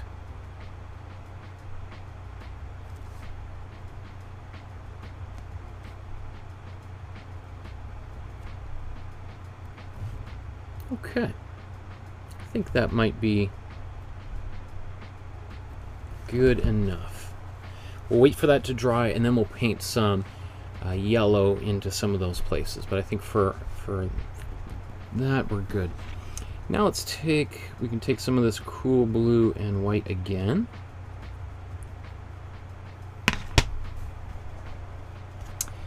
And then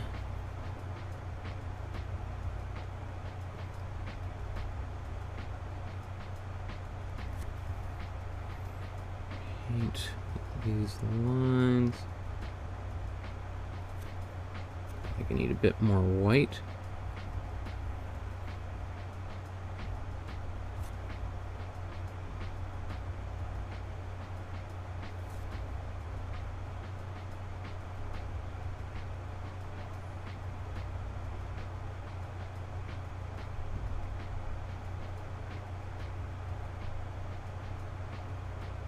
Don't be afraid if these lines get a little, like mine are a little bit sloppy too, right? But we can always thin these out with some other color in between them, so just do your best. I think I really would like, more than trying to reproduce this painting exactly, is really try to give yourself the gift of trying to paint like Van Gogh. Not just make a painting that looks like a Van Gogh, but try to experience what it's like to put these brushstrokes on with a certain amount of vigorousness and confidence, right? I know that you're just be like, oh, I don't know, I don't want to, what if I mess it all up?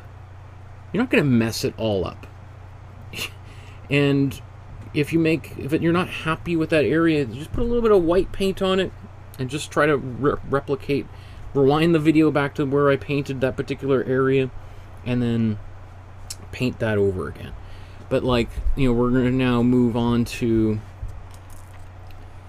the top of this building, and we'll try to paint it again relatively quickly. It's even kind of about the same speed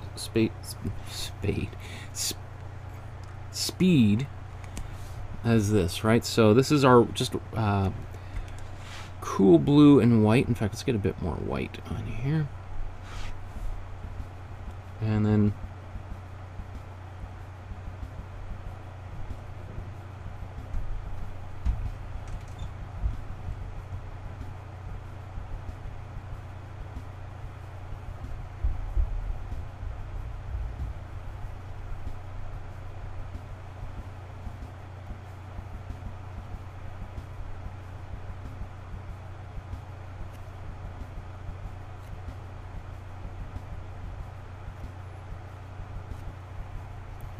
don't worry about getting the exact brush strokes in the right place.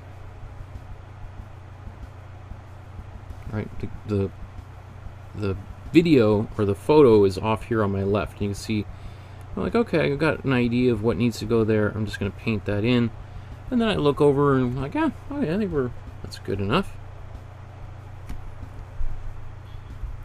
Okay, like that. You know, and then if we're not, Van Gogh would also do the exact opposite. Take some of this dark color, because also he's painting with oil paint, so these colors are still somewhere on his palette that haven't been used yet, or they're not dry yet, I mean. So he could then take some of that color, put that back over in certain areas where he felt it was required. So let me just zip out and see. Do we want that white, that color elsewhere? I think I'm just gonna wipe off some of this blue off of my brush, and we're gonna put some white on the buildings to put some windows in here. Or actually, I could have done that. Well, yeah, okay, let's just do a little bit of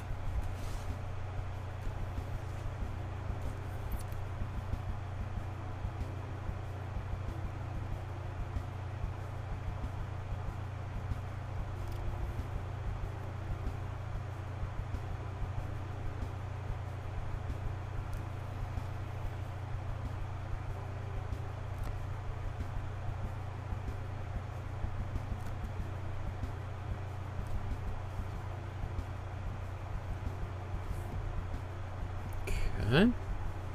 And then maybe they'll get darker later on. Who knows? I'm just going to wash that blue off. And then I'm going to take some white on its own and zip up here so you can see where I'm at. Again, let's start down here so I can have some kind of features. Let's just go window here, here. We'll paint all this yellow later.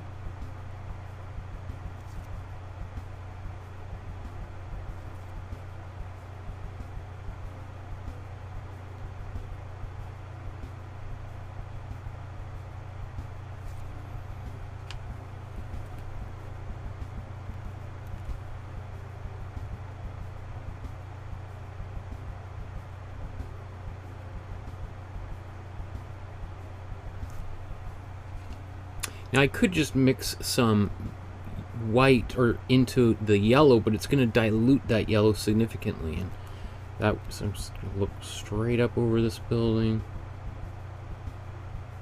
And I'd prefer not to. And if you mix white into a color, it kind of takes away the intensity of that color. And I want these windows to be nice and bright. I see here it's got a bit of that blue back in here, so let's just put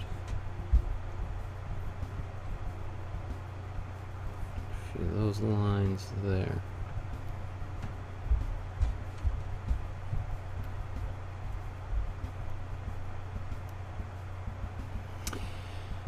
And then I think we can start putting a little bit of this blue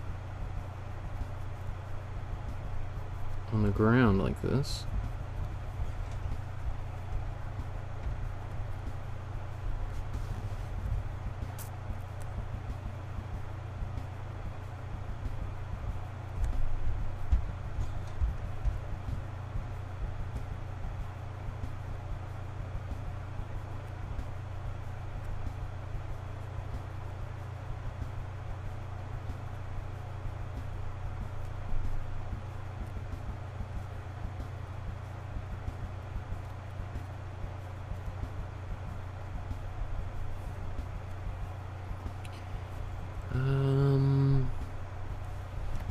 Yeah, I think we can just, I'm going to keep on going. I'll put a little, actually, as I get closer to the foreground, I'm going to take a bit of warm blue and mix that into this white.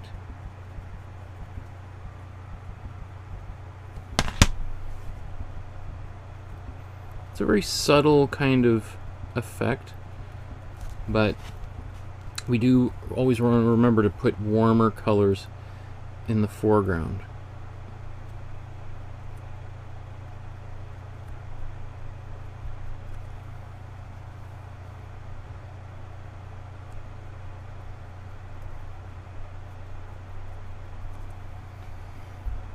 Alright, so just go quickly. Especially at this stage, we may go later on and add a little bit more arcs to some of these.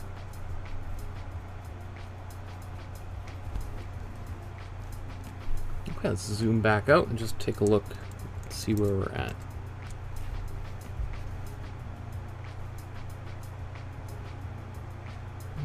Okay, pretty good for this. Oh, I think we could put some of these same lines over here, maybe even a little bit more white, and the warm blue actually was going to work well because it is closer to us again.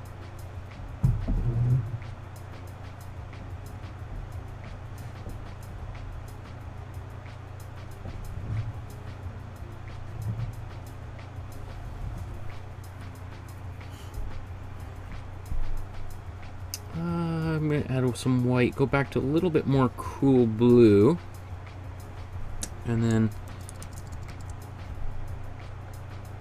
the waiter.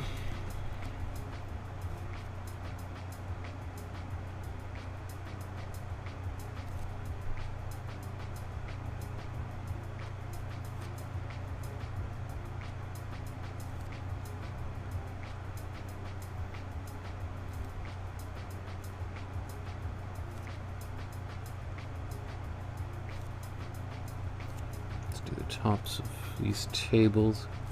Maybe a little bit more white should be on there.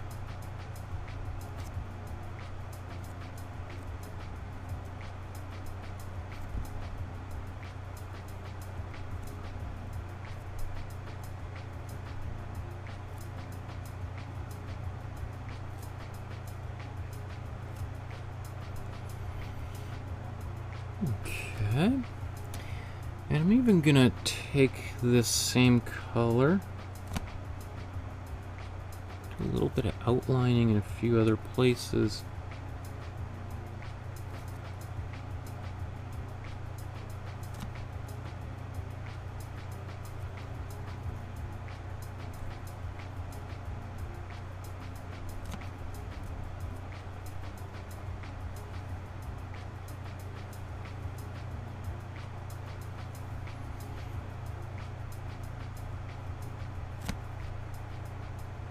Hard to know exactly what, if there's any of this in here, but I'm just going to put a little bit of this underneath the awning anyway.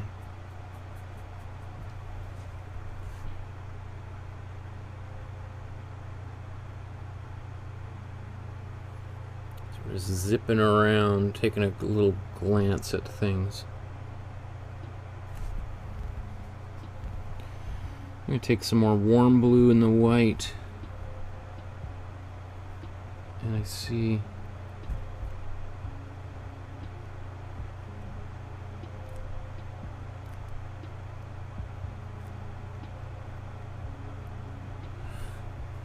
okay. Some of that's going to get hidden, of course, but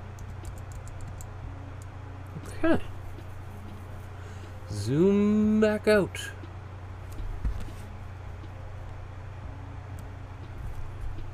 We are doing great for time, too. I'm really happy. What should we do next? Maybe we should do some of these that go into green next. The darker, cool green for the shutters. We can put that on here, and the trees, and we'll dab a little bit here and there elsewhere as well. Okay, so that cool green, I'm just going to use a slightly larger brush to mix the color. We're going to take some cold blue, cold yellow, and we're just going to mix that up.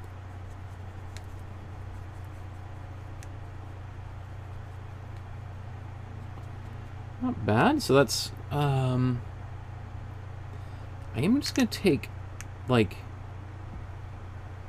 a little tiny bit of the warm red, and as I said, like when I say little bit, I mean like 2 or 3 grains of salt, because that's going to give it just a little bit more. That's a bit too much. A little darker of a brown, or sorry, of a green. Because remember, we made that color using the same combination, just a lot more red.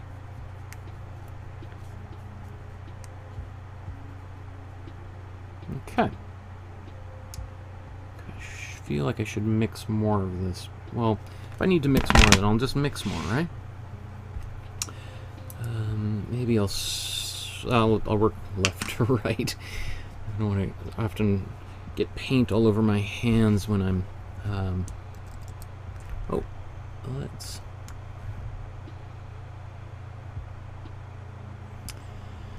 I just see just quickly here, Joshua says, "Hey everyone, I finished my version of the Café Terrace at night.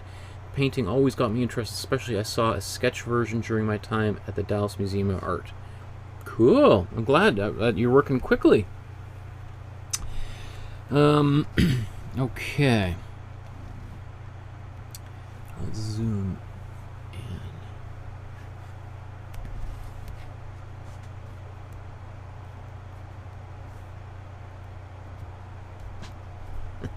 Trying to find the edge of the paint. There we go.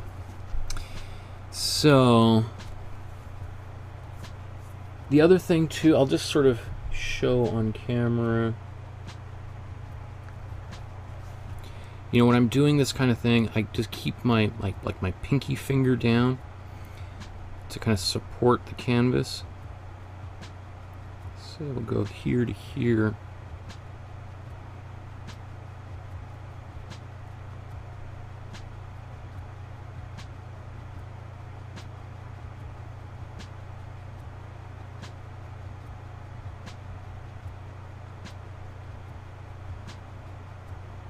Not happy with how it got a little wide at the bottom, but we'll just keep on going anywho.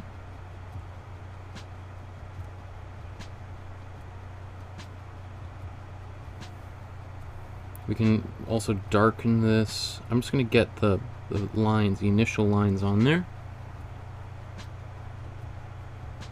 Interesting, I didn't even notice. Okay.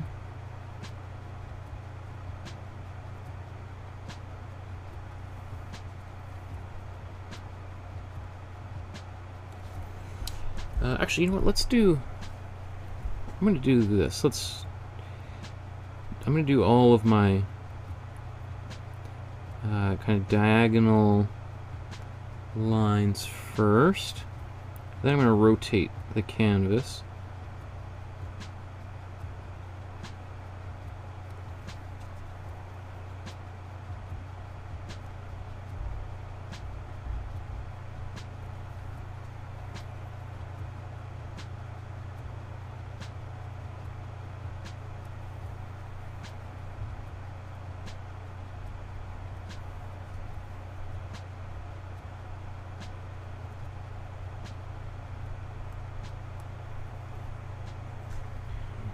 Okay. Actually, I'll just keep that up there for a second.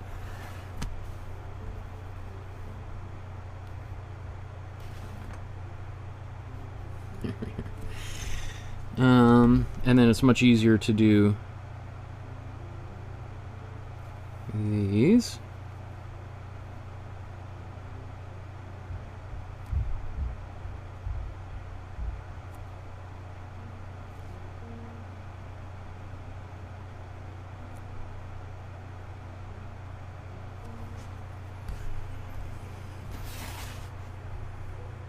Oh, there was another set of... Oh, I just noticed something. Okay. So, let's do... Well, you know what? I was going to say that you can see there's actually this other set of windows back here. I might just omit that from my painting just because otherwise it's going to get really cluttered in that little corner. He's got 3 times the size of space to work in there. I don't. So... they are just going to disappear. Okay. Actually, while we're I'm going to zoom out just a little bit. We got these curly forms under here. And I think they do get subdued a little bit with subsequent layers of yellow, but let's paint them in.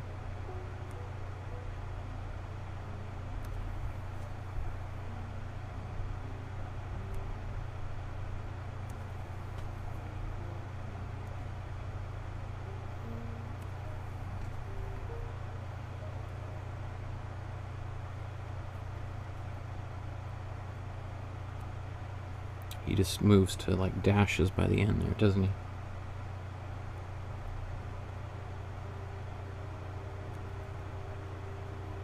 Okay.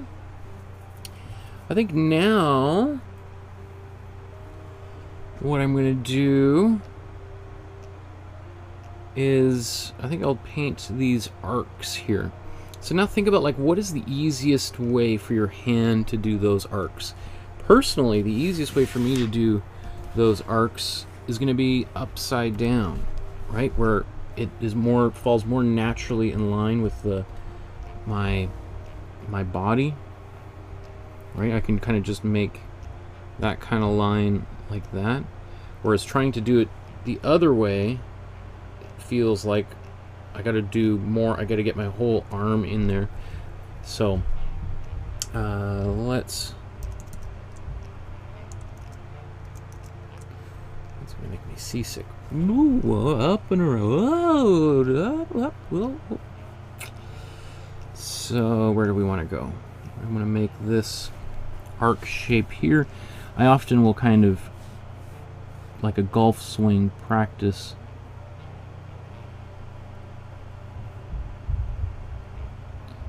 a big arc like that first.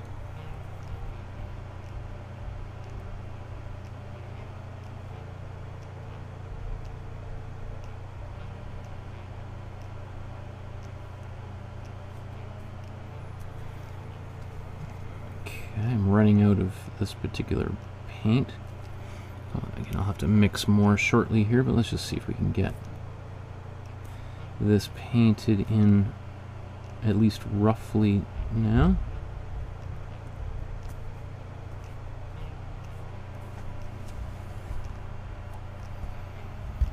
Okay, I'm going to have to mix more. I'm just going to do that right now.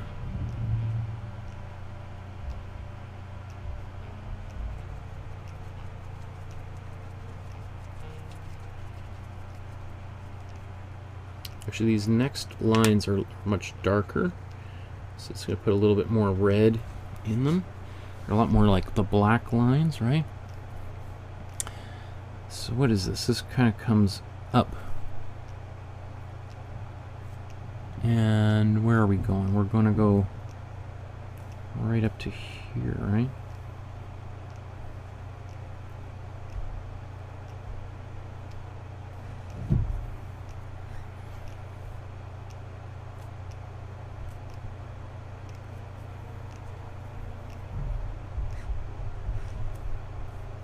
If you want to make these lines more solid later, that's cool, but I don't want to get too down into the fussy mussy here. Let's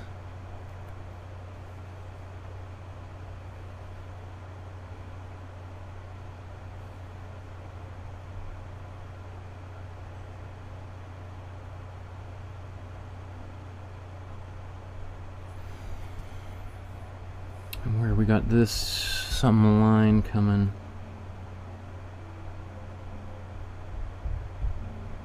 Oh, I just did the... See, I did the wrong thing. That's okay.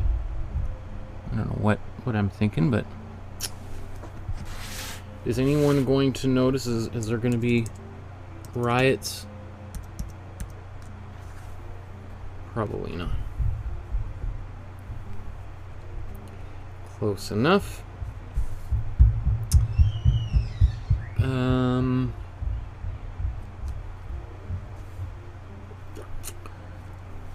Let's see, we got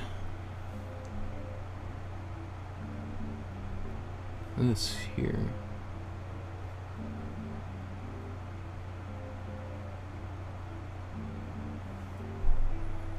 This there.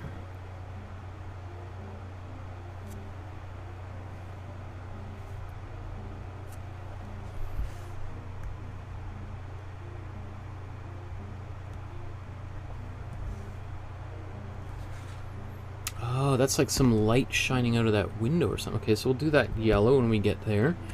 Let's still move on. Let's get this the tree. Anything else that needs a dark colors? We want some quite light color there.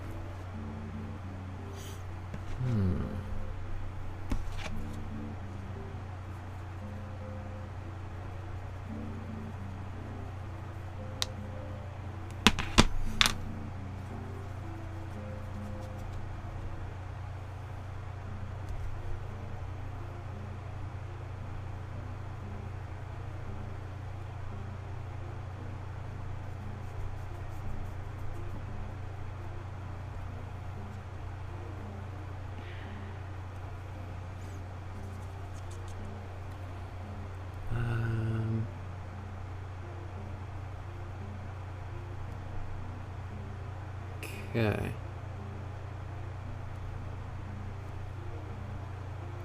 I want her outfit's got kind of some green on there. He's got some green on him too. And the horse, let's put some of this color over there. let that dry for a moment. While it's drying, let's paint the leaves up above here. So just take a bit of that darker color, mix it in, and then quickly. So these are, we've got a little bit more of like arcs happening here.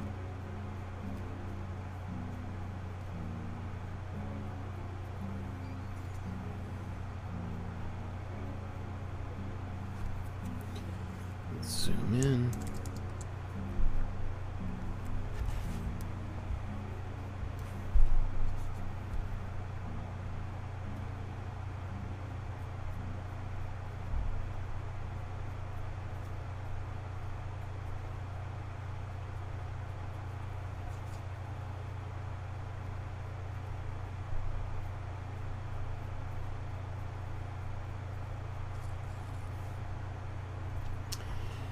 Okay, and then I'm going to take the dark green that I mixed, that I was just doing these lines with.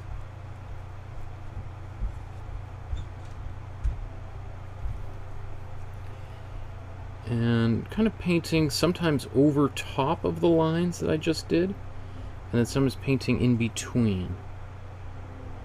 Maybe kind of like almost overlapping kind of half of these lines.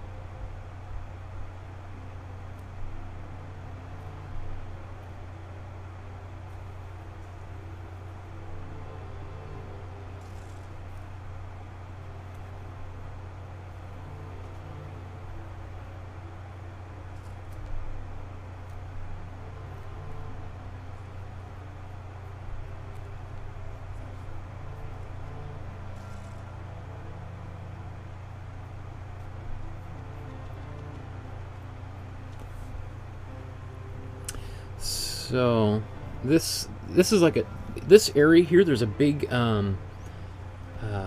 park off to, well, not like a plaza, and I don't remember if there were trees in the plot. Maybe, but like there's a bunch of cafes and things all in this particular area. Actually, this building was, now that I'm remembering it, which one is, because he painted these several, he painted the exterior of this building. This building, yeah, there's a plaza here. He did another painting. Look at this hair coming down in front of me. This one, the Night Café. So this is a different Van Gogh painting. This one is at another cafe at night. This one's actually just maybe a 30-second walk across another park from where the yellow house was. I don't know if, I think that's now been sort of demolished. Like a lot of that area around where his house was destroyed in the bombing. Okay. Do we have any green? Yeah, we got a bit of green down in the ground, so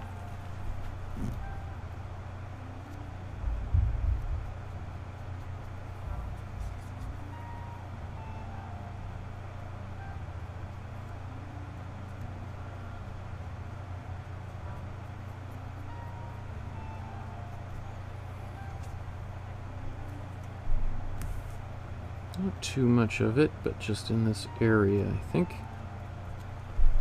That's good. Okay, now let's do the, actually let's zoom out so we can just see where we're at.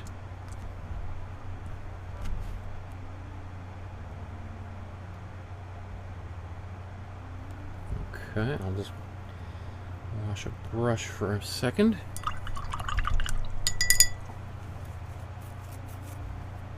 I feel really great about everything so far. I feel like we're pretty close to nailing all of the colors in this painting. So we're going to now mix some more of this original, well, actually, maybe we'll go to the yellowy green, and then we'll go darker green. But, you know, we're going to put some of that green on some of these tables, etc. Also, actually, I'm just debating, because there is some orange that he's used.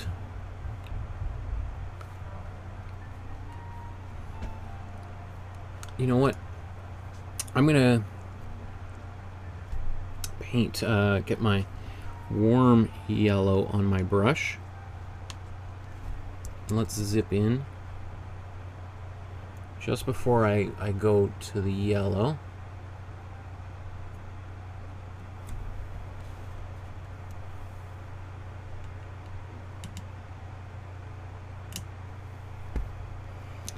And let's just, oops, I think I missed a window up top there. Just gonna paint all these in. And my goal is to also paint all of the white out. I see that's green, so maybe I'll save that. I probably should have done this. Well, I can just paint right over that.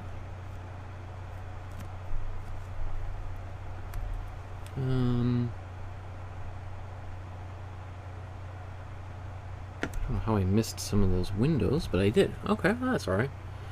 Okay. So got that.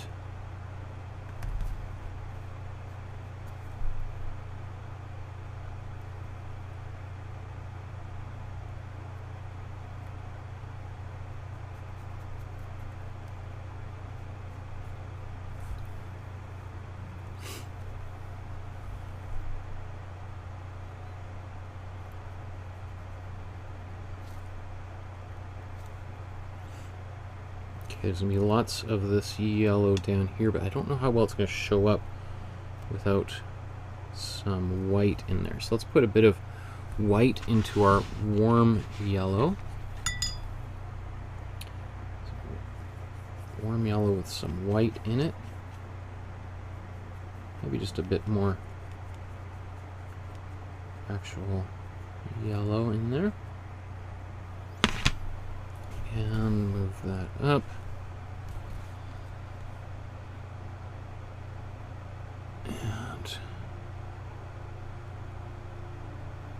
So I'm trying as best as possible to paint in between already existing brush strokes, including around the tables and chairs, etc.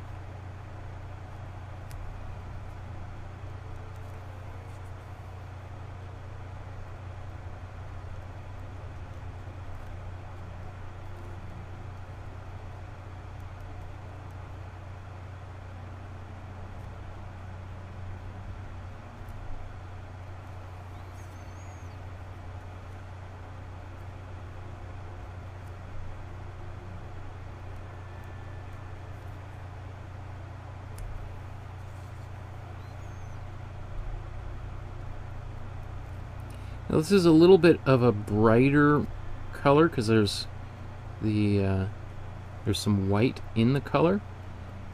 I think it's going to be, it looks really bright right now, but when some of those other colors, the blues and oranges and reds, start going over top of it, I think it potentially could look brighter or a little bit more subdued. We'll see.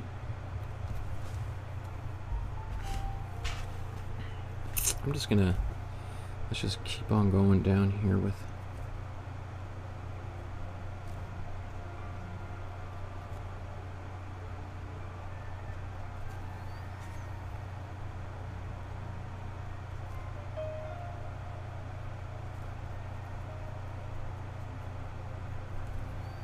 also we can paint over any of these now that there's some white in there. We can paint them back in quite easily. So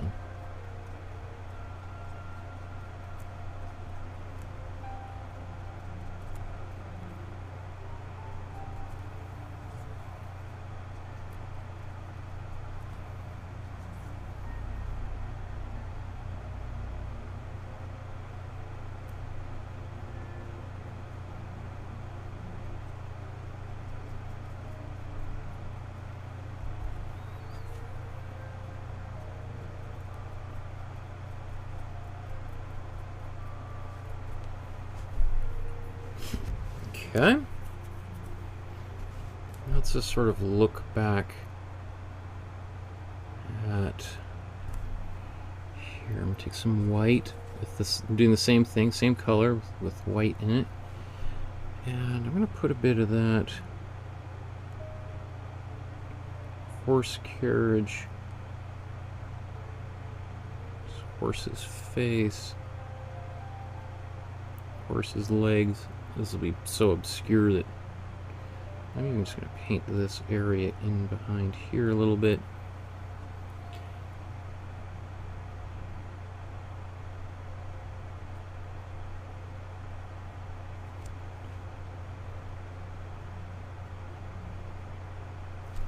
And even though this woman's red, I'm going to paint this with yellow because it's got some white, and it's going to make it easier to paint that later. Same thing with this guy. All that white in there just makes it, is going to brighten it up.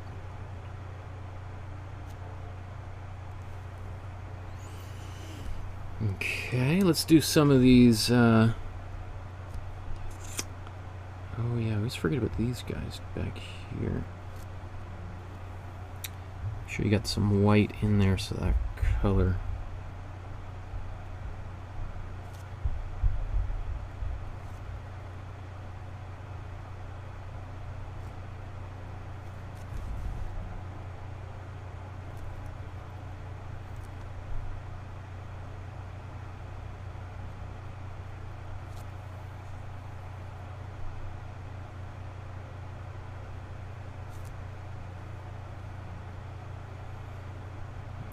Let's paint the tops of some of these chairs.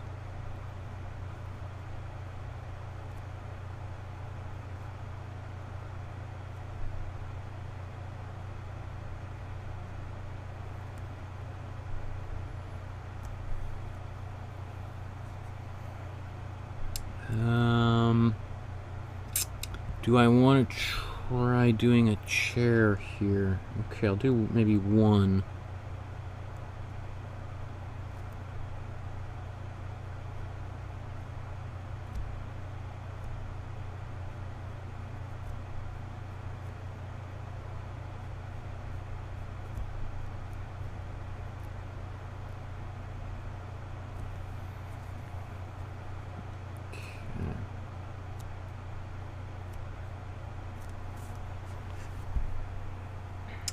Let's get a little bit of warm red on here. Start going into a bit of an orange. And there's some white on it, so it'll go a little bit peachy, which is totally fine. And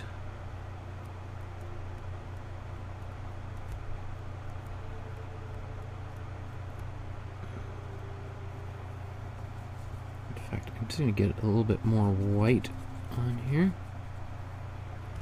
And oh, that's a big gob of paint on here.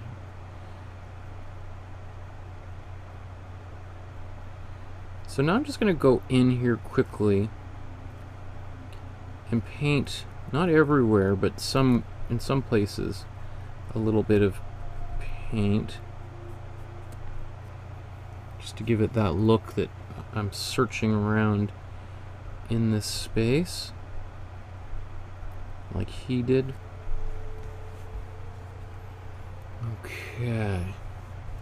Now we've got white and red and yellow, kind of orange. Boom.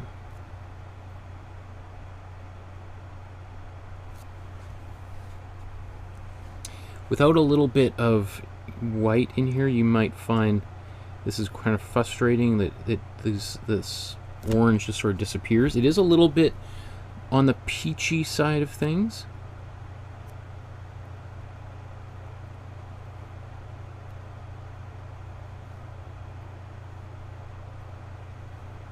But once it's laid down, we can paint other colors over top of it. So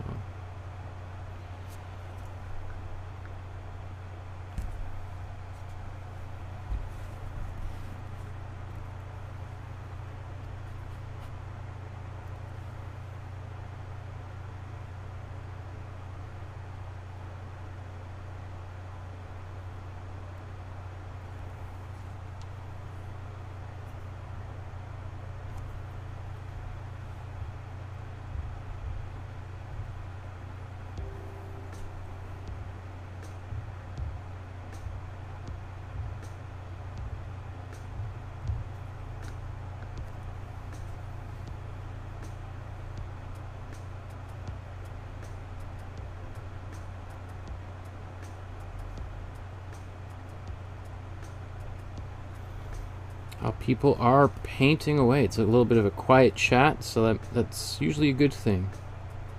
It means people are doing their thing. Okay. Let's get a bit of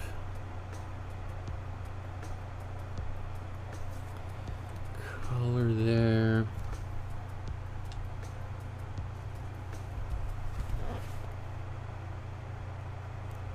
A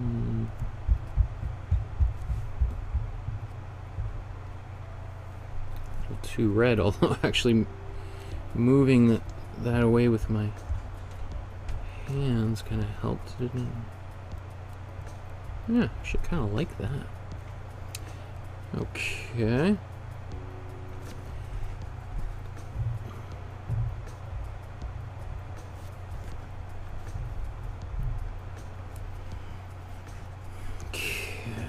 More orange. Slightly different orange being introduced. We got warm red. I'm going to put down in the bottom foreground here.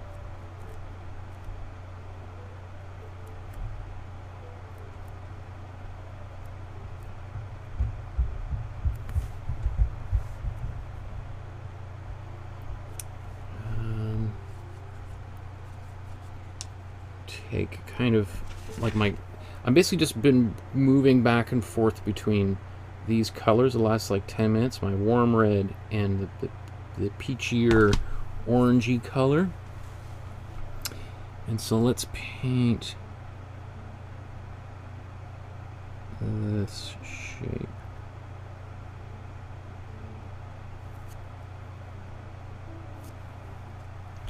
I might redo a little bit of this afterwards. After we put some of the yellow back in. It's always nice to have that there, however.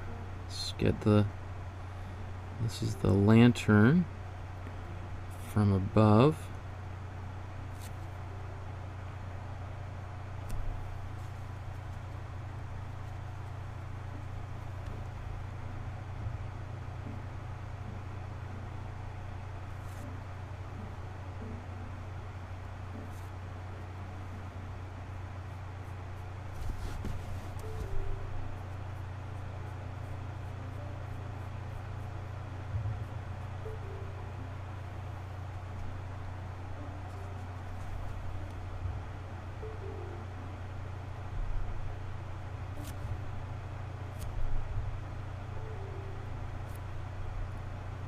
So a big part of this whole entire style of painting is these oppositions of colors. So thinking about like how can I build that into the painting. Let's get even a little bit more of a red.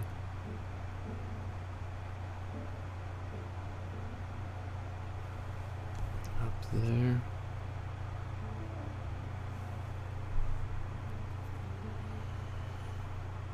Okay. I'm also going to take this because I got warm red on my brush right now. Let's get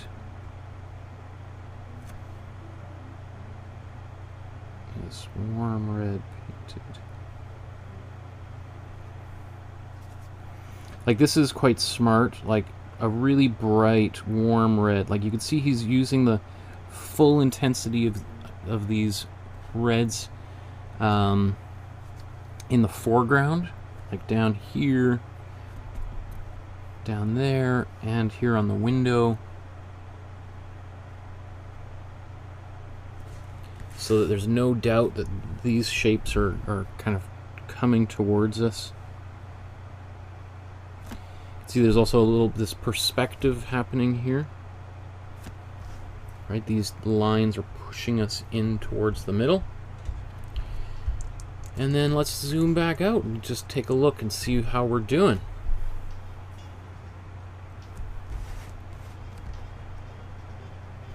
Getting closer and closer every day, folks.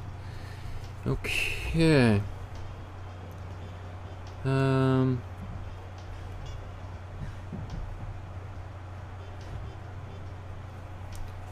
Just kind of go over some of these dark lines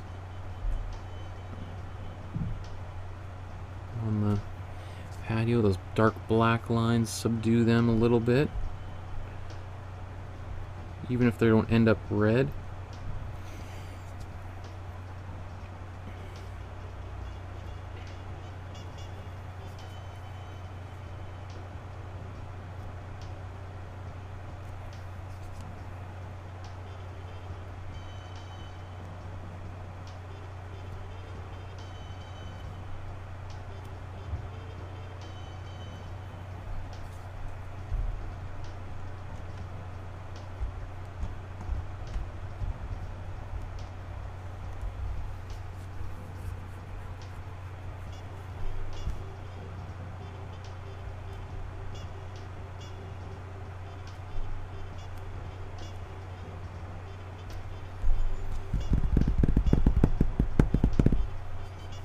Okay, let's start getting some of this orange here into the foreground.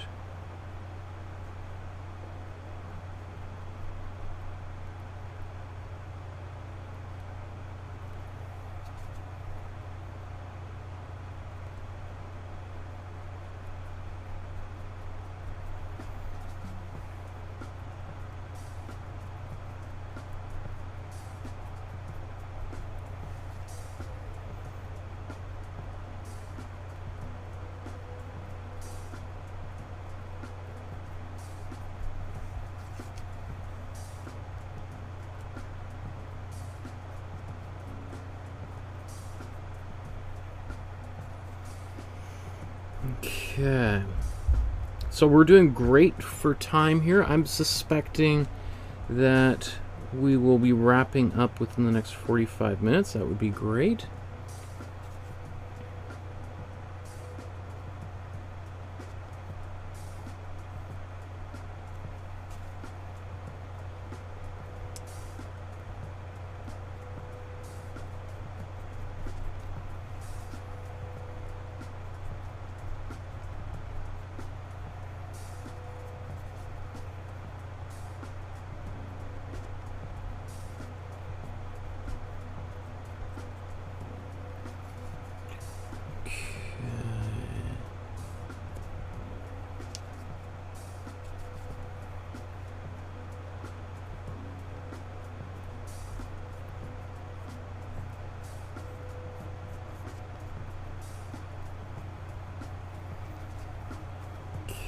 This line here in the bottom.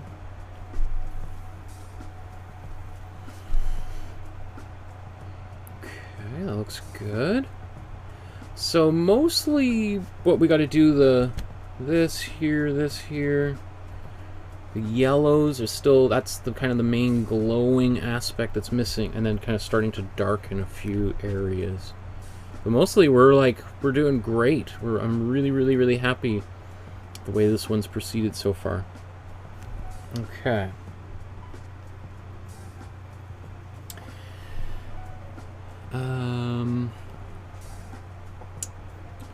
What was I gonna? Oh, let's get some. I'm gonna take this green.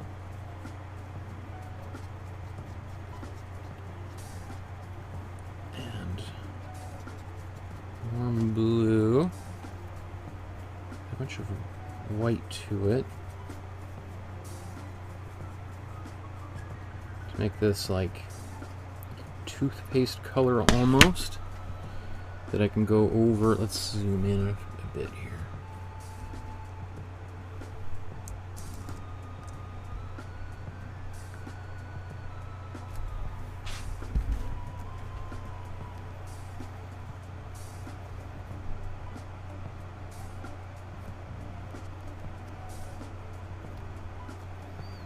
In fact, I think I just need a little bit more yellow in there.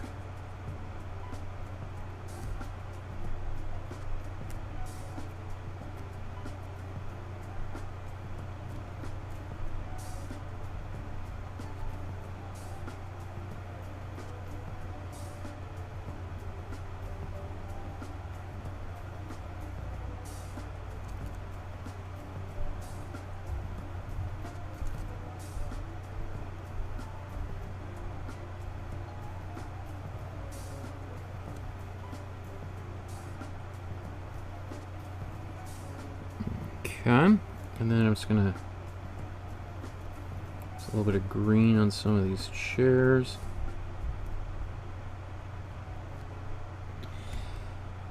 Like, so he's really using here like a particular theory of art that he's like totally embraced, and it's not his own invention. This is something that I guess is, as I said, a few things the Impressionists were using, is these like oppositions of color and even layering those colors on top of one another, right? So we're painting like red and then painting green on top of the same brush stroke, and leaving a little bit of it, like not hiding, but leaving a little bit of it there.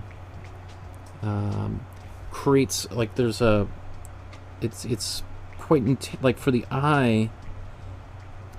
It sort of mixes in your head and creates new colors.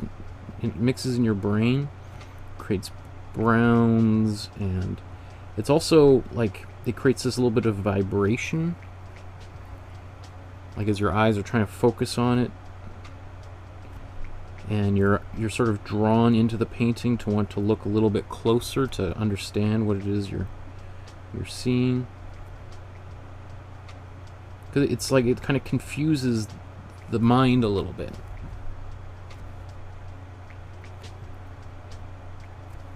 An artist's always looking for whatever kind of tricks they can find to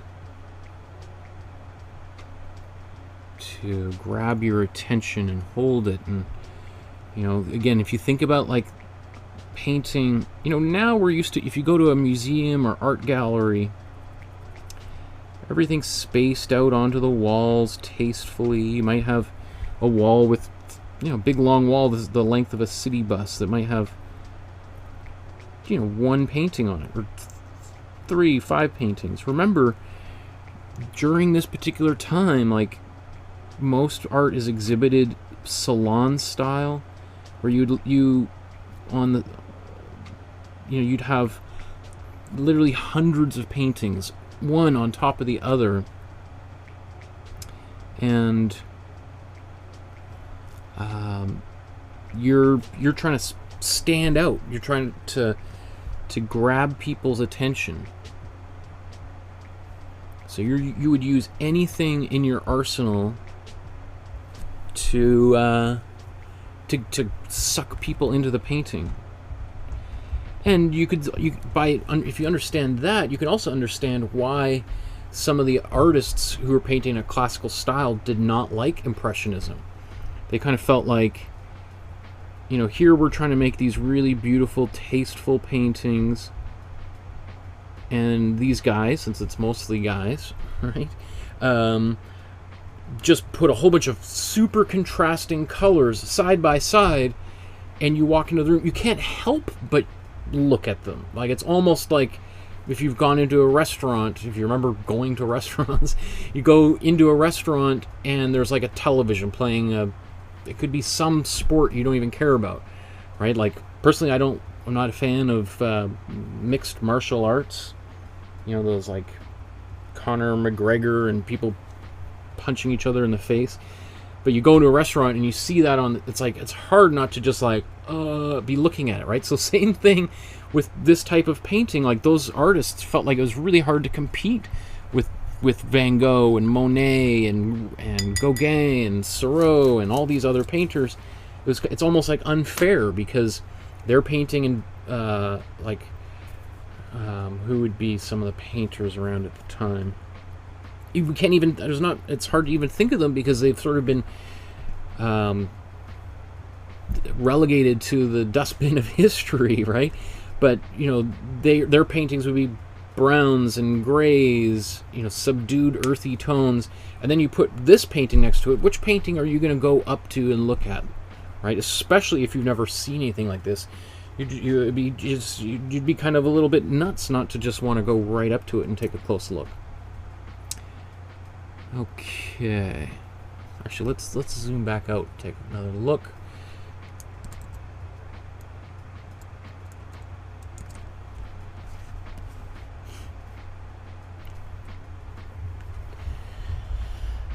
Okay, so So, the yellows now. We're going to do some cold yellow and want to bring that into here. Cold yellow up into here. Cold yellow and white, right? Kind of a little bit of greenish as well. I'm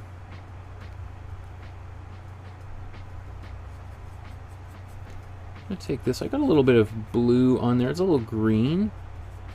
But I think I'll work my way from this color to a more pure cold yellow and white. So that'll be kind of towards the end of this next kind of pass of colors. That's actually almost a little bit too, there's too much white in there. So let's get...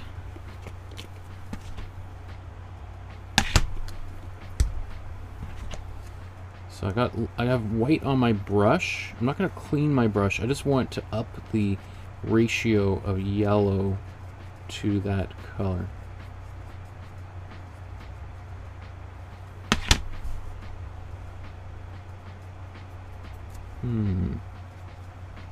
Might have to do a few passes. Okay. So now, as I'm doing this,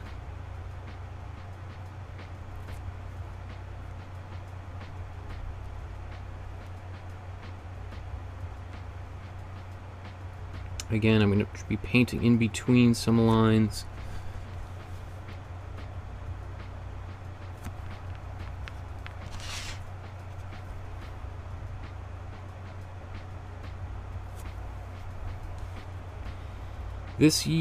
The cool yellow is kind of transparent, so I might have to paint a little bit, let it dry, and come back, paint over it. I could add like a significant amount of white to it, just as I did here, but it's going to dilute the intensity of that color, and I want this to be just a glowing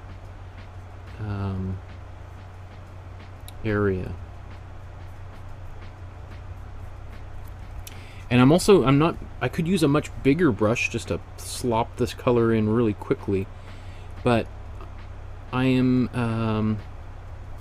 want to see the brush strokes. I want to be able to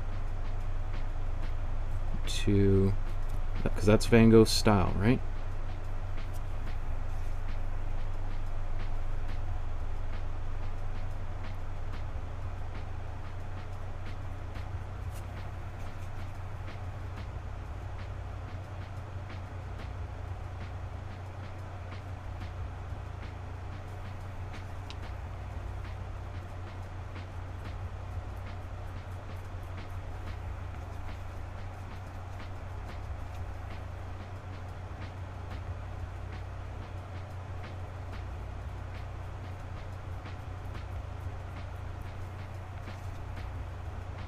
So there's a bit of white in here.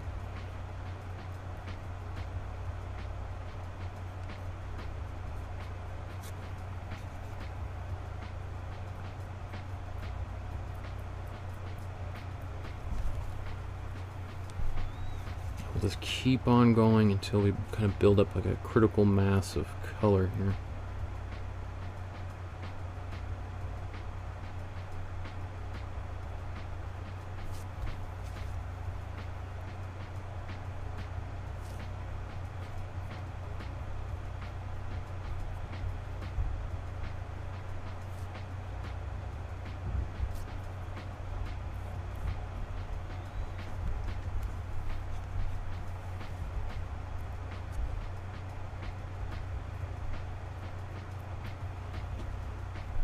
Okay, happy with that.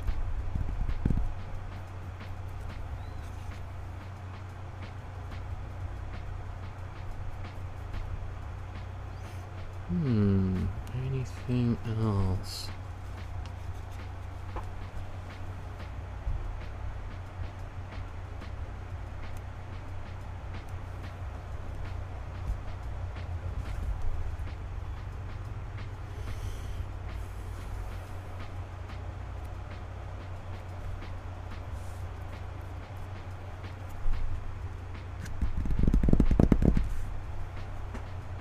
Oh yeah, We want some cold yellow to do all that, so let's wait for that to dry.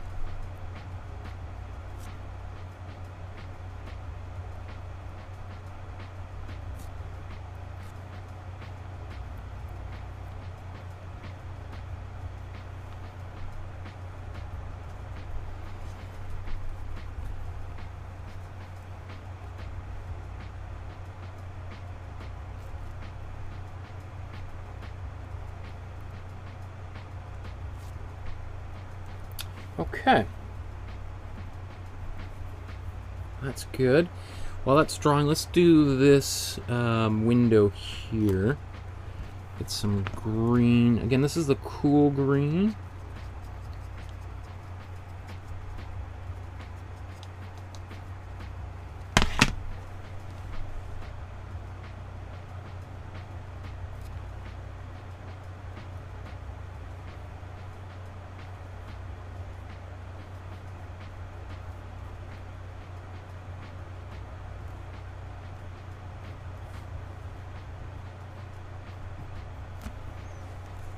Might just leave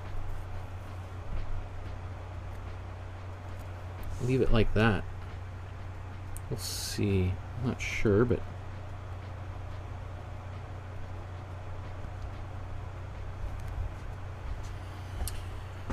okay. Any more green? Looks like there's a bit of teal down here.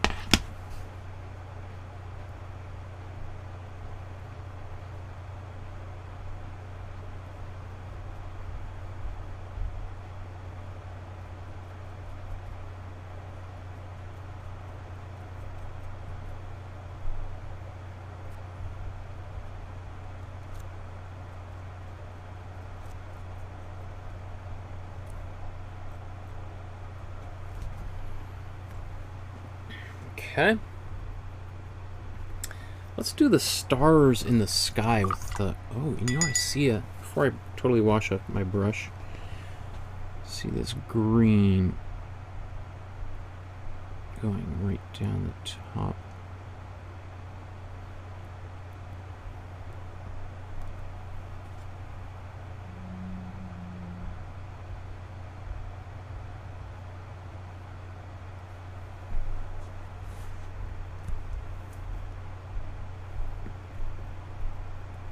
So it's almost like any time you see a place where here, I'm gonna put these windows on here. 1 second. It's like almost any time you see like if you see a blue, you're thinking like, what is the opposite of the blue? And what can I put next to the blue? Right? If we look at the color wheel, so if you're thinking, okay, I'm going to paint some blue here, well, I probably need some red or orange next to it. If I have some yellow, let's think about some cool red or purples and blues next to it. Got greens, let's go red. So you're always like, what is the opposite color? And that's Van Gogh uses that technique pretty much from this point on until his death, a year and a half or so from here, almost exclusively, because I think he really likes the results that arrive, and you can see why. It looks great. Okay, I was gonna put that yellow in. Let's look at this dark color, which is my cool blue, cool yellow, and warm red, and let's kind of dive into a few little details here, tidy that up.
Okay.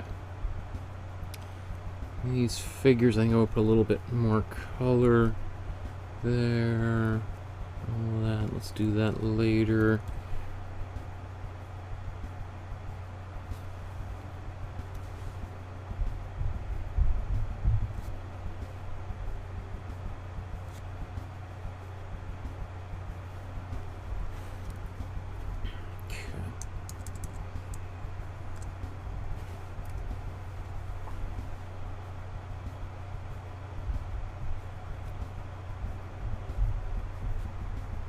Oh, this, still missing this whole side.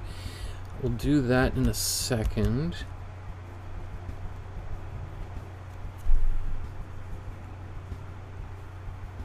Okay.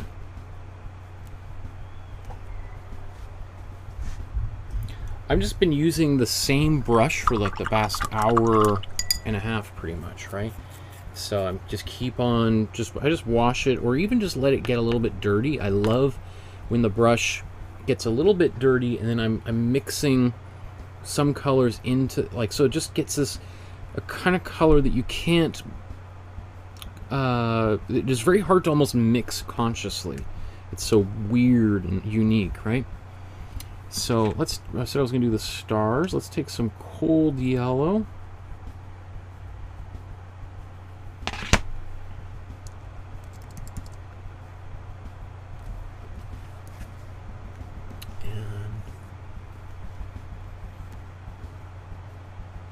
Let's zoom out a little bit so you can see.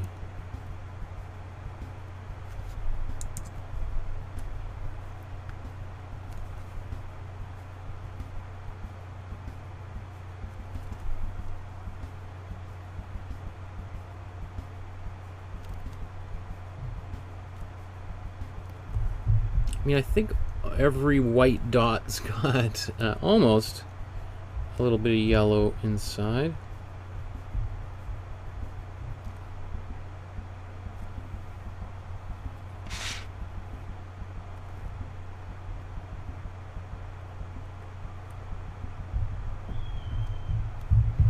Like if I tried painting this yellow, like even I'll just do a little bit on its own. It looks okay maybe right now, but as it dries, it's just going to totally disappear on that blue background. So that's why I did these, all these little white specks, even though some of them are quite transparent. I'm telling you, if you don't do it, it's going to be hard to see them.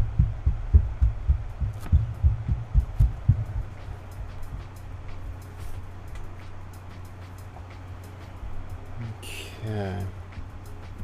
Let's take some warm yellow.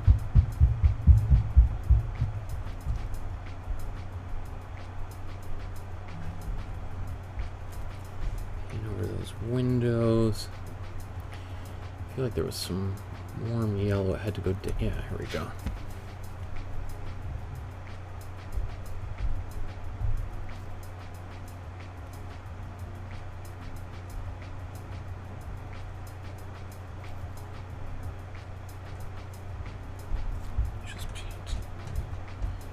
Some people are going to get omitted here as I go, but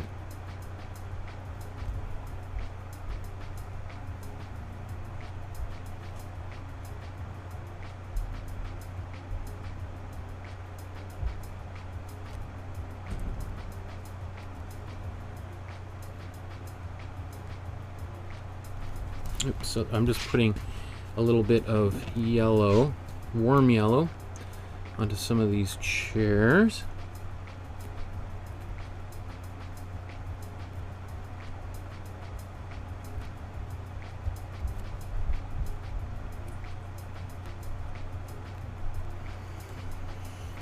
Okay, back it out a bit. Now I'm going to take warm yellow. I'm going to put it again all over the place.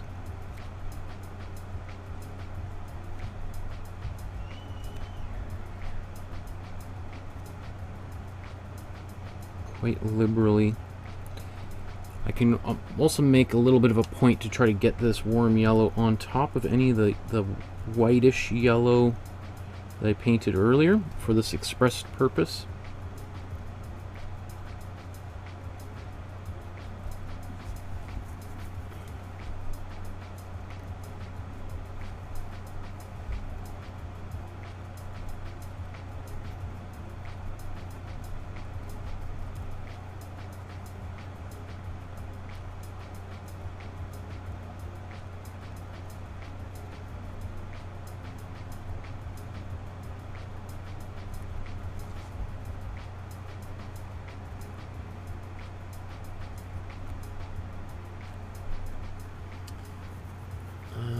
Okay. Now let's get the cold yellow out and just slather it on here. So I got, see how the big glob of it on my paintbrush? Alright, cold yellow, slopping it on. Right, here's another big glob of paint, right?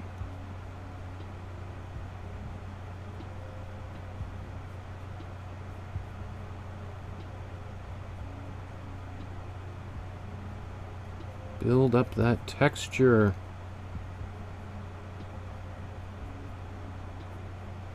This, you know, the yellow is going to go more transparent as it dries. So that's why you want to kind of load it up.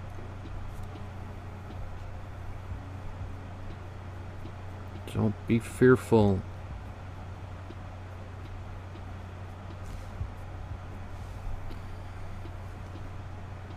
Right, big globs of paint, big globs of this cool yellow. You want people, you know, and acrylic paint too, as it dries, it'll lose the thickness of the texture. So if you paint it on thick right now, just when you set it down to dry tonight, thinking like, wow, I don't know, there's too much texture on it. You know, well, I mean, who knows how much texture you actually put on there, but you probably are going to come back tomorrow and go like, oh, that's a bummer. I thought it was going to be like really goopy. If you want that, then you want to add some modeling paste or heavy gel into the paint.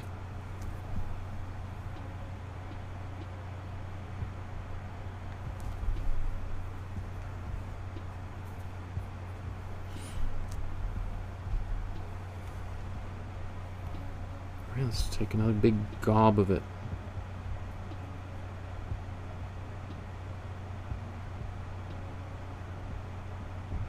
Because this is what he's doing.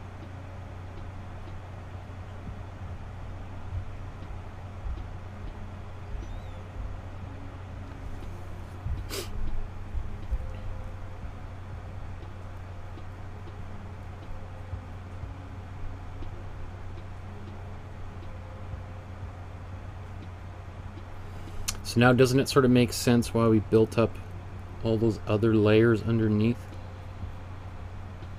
Okay, it's going to take a little bit of time to dry, maybe beyond the time we're even here together, so let's keep on moving. Let's just a couple more.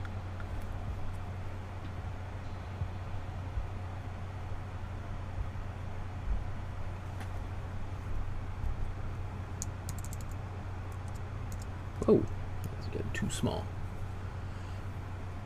Okay, so I want to wrap up within maybe the next 10-20 minutes.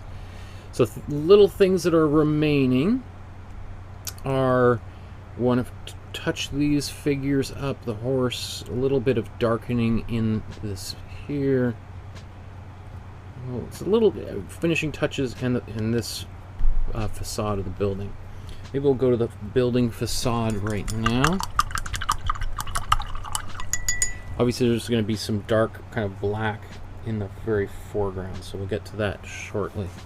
And I may even break out the black as I paint some of the outlines on here, which will just launch that part right in front of us, right?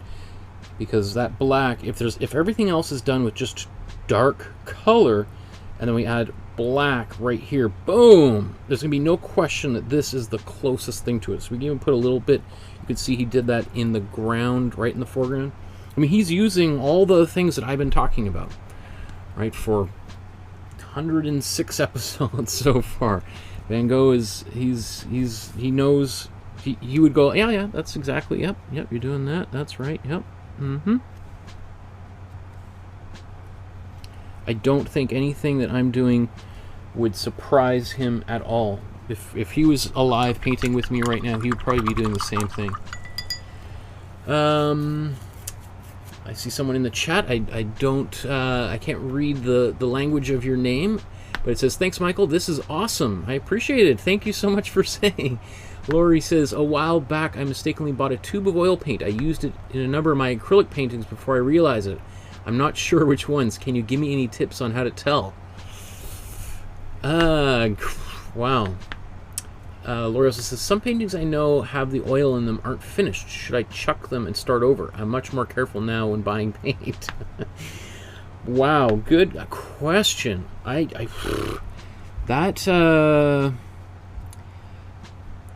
It might take a while for, especially because oil paints take a while to dry. Conceivably, you may not know for months. Well, I mean, you'll be able to tell because your acrylic paints, assuming you're not loading them up with tons of slow dry medium or something, and even a slow dry medium should be dry in a couple of days. So if you painted an acrylic painting and that painting is still wet, or you see there's, it's been 4 or 5 days, a week, and part of it is still wet, that's oil paint in there, no doubt. I feel 100% confident that that's what's going on in there. Yeah, I don't know if that answers your question. And should you abandon them and just start new paintings? I always hesitate to tell people to abandon a painting, but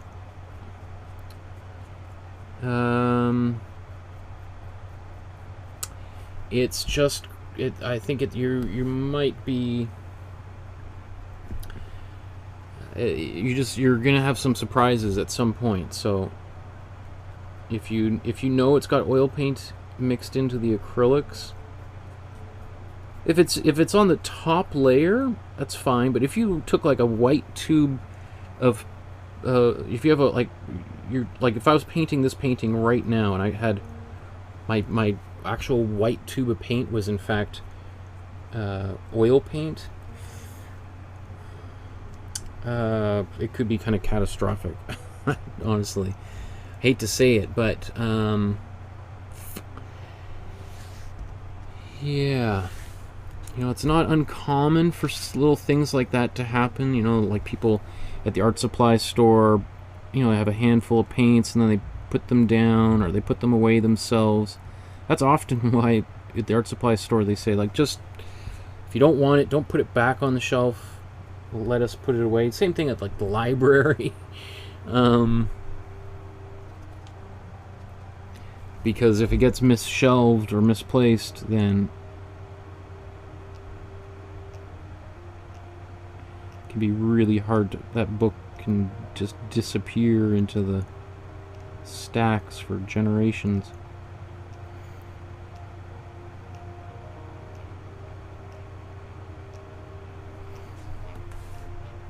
A little bit of green in there.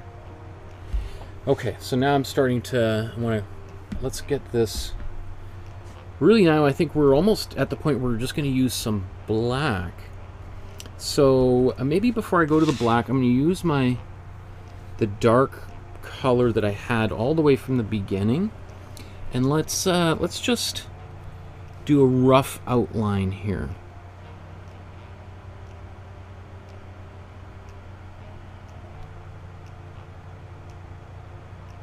You can see, like, maybe I'll show you this angle. when I'm doing something like this, see I'm kind of like holding my hand, like resting it on something above the surface of the canvas.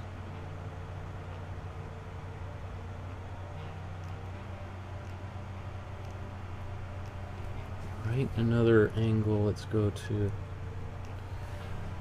this one.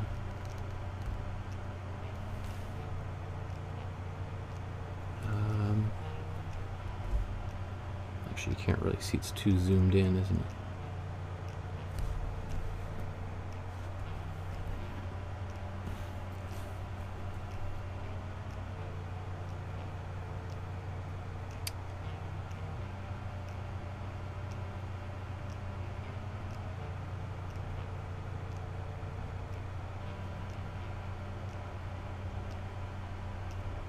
Right, it just helps keep my hand up off the surface.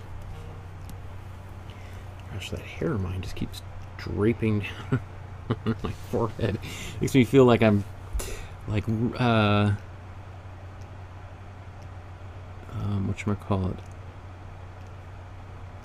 very scatterbrained. Maybe I appear that way.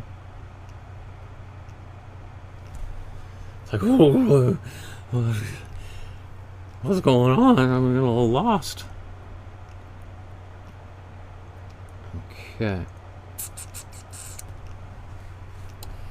Let's think. This dark line. Actually, let's do the outer line. Let's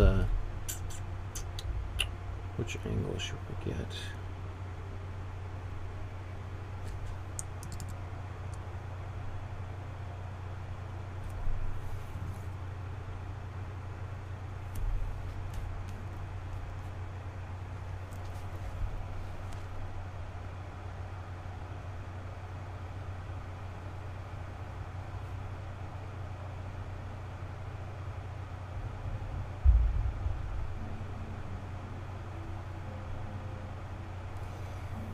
Okay, one line. This next one, let's sort of just put halfway, I think. I'm just going to go right down here. You could use a pencil to draw a guideline for yourself if that helps. And you can also turn the canvas onto its side if that helps.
Make sure we can see all that on the screen. You can see it's not much else there, right?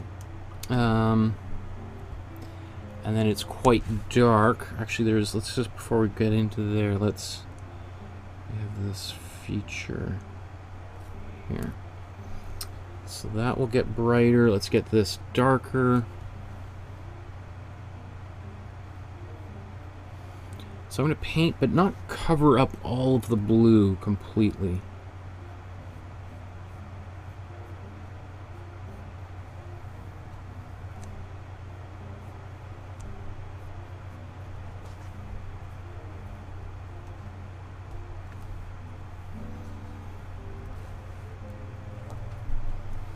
And then same thing here. Give a little bit of a little gap there, and then these are going to be horizontal or diagonal lines.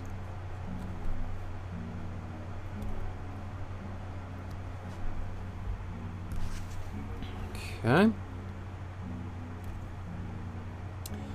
Now let's mix a bit. I'm going to wipe that paint off. Take the warm blue, some white, mostly warm blue, and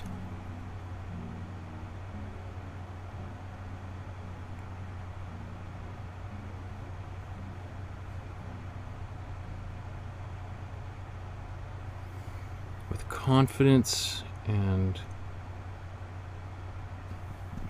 just going a little wild, going fast, beyond the comfort zone. Start laying in this color right up front, big bold marks. If anything, I'll add a little bit more white. Oops.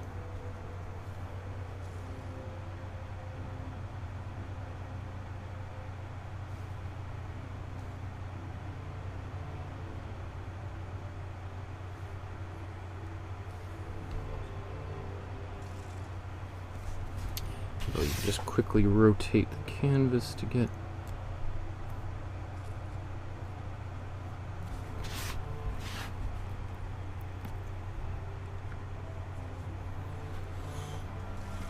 going to temper that with a little bit of cold blue.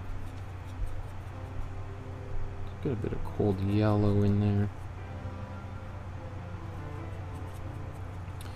Just to give this whole area just a little bit more variety.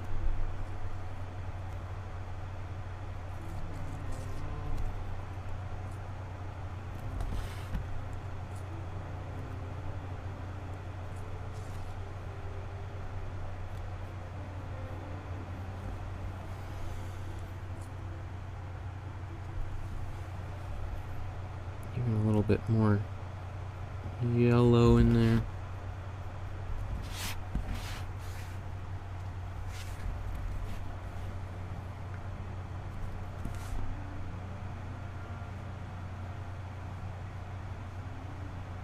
Like, it's almost kind of what you want to suggest is that you changed your mind maybe a few times while you're painting some of these colors in. Okay, that is good. That's good. What else? Let's paint. I'm going to take this dark color again. This color that's still left over from the very beginning. Remember, I made a bunch because I knew I would use it. So now I'm going to go into the. Actually, let's tidy that line up. There's going to be a lot of little tiny line work coming just to finish that off. But let's maybe do these marks down at the very bottom of the canvas. So we got these small little dots.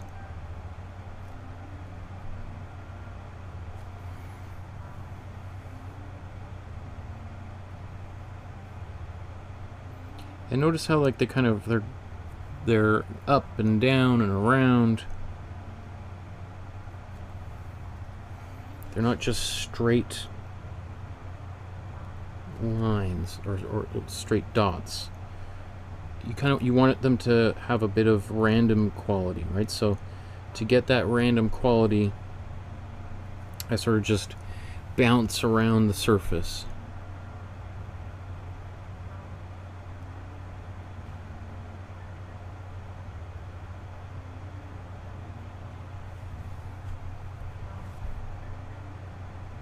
And we got some more. Now here we're gonna go for these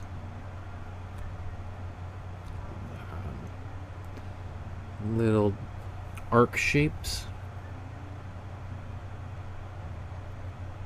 I don't know, maybe we won't need any black after all. We'll see.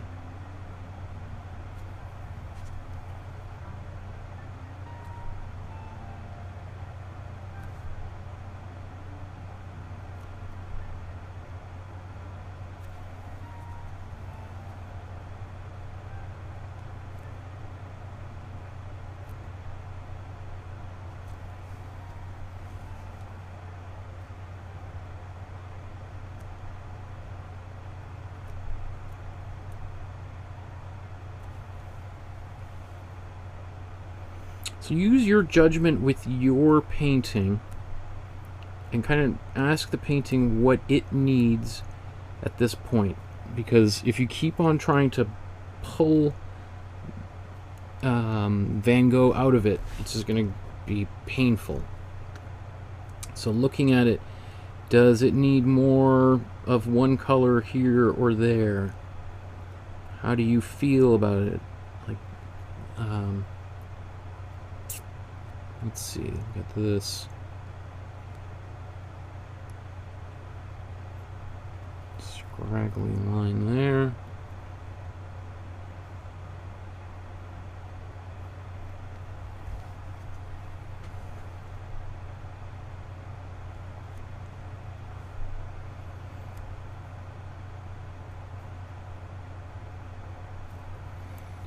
Lots of little dots.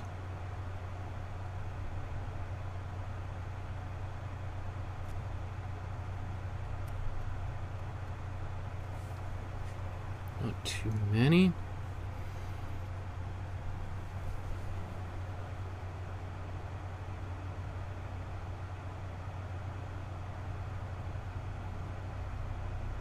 The paintbrush is too thick. Or too loaded with paint.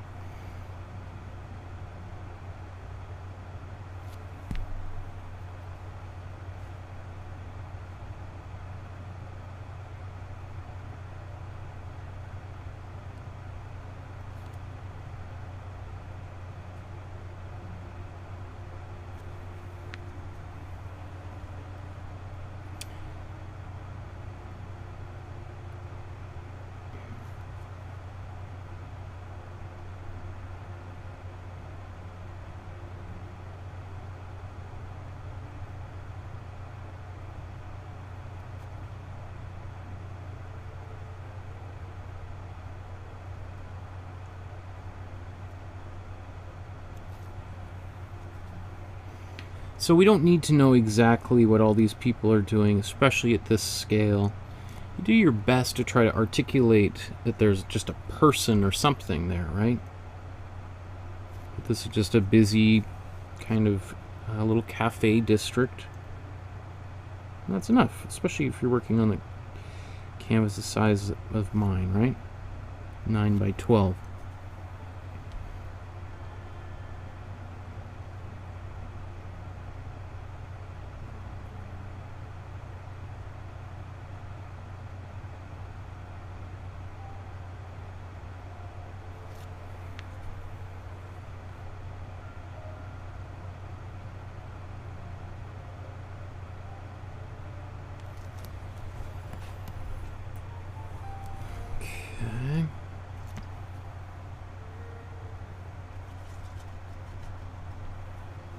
So I took a little bit of white and added it to this dark color to kind of get this slightly gray.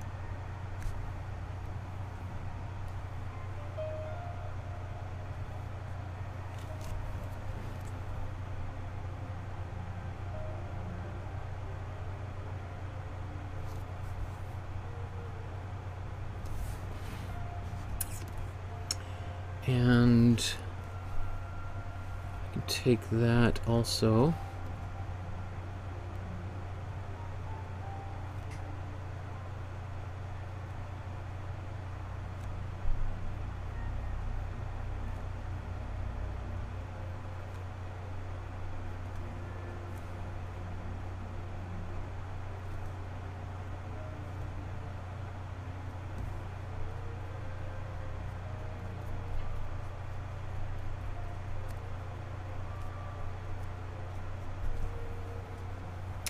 I think this is a color that is being used out here.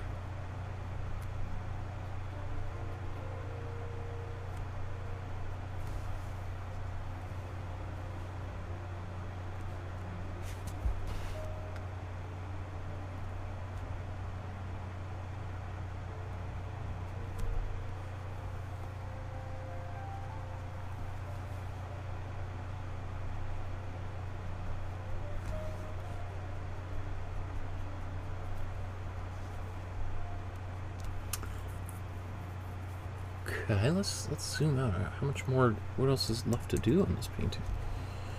I guess we could. Do we need to put the black in here? I don't know.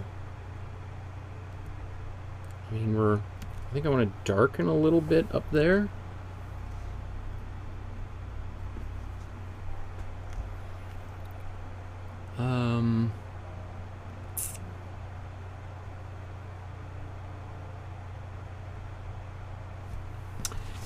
Yeah, let's just darken that color. The only color I have not yet used tonight was my cold red, interestingly enough. So I'm just going to take this dark color. This is cold blue, cold yellow, and warm red. And it's almost about the darkest color we can make with this palette, which is pretty good, right? I mean, for all intents and purposes, right now it just looks like black, basically, right? I'm just gonna almost just take it and smudge it over over a little bit of this. If you're a little bit too bright for that area.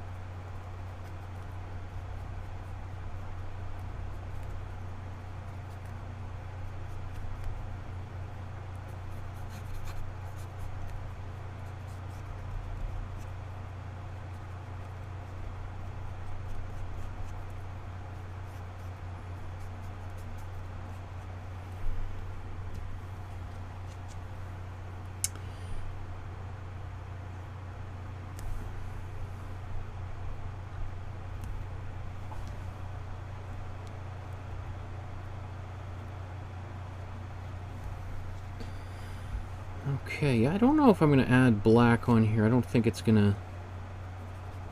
It might even be a little bit out of place.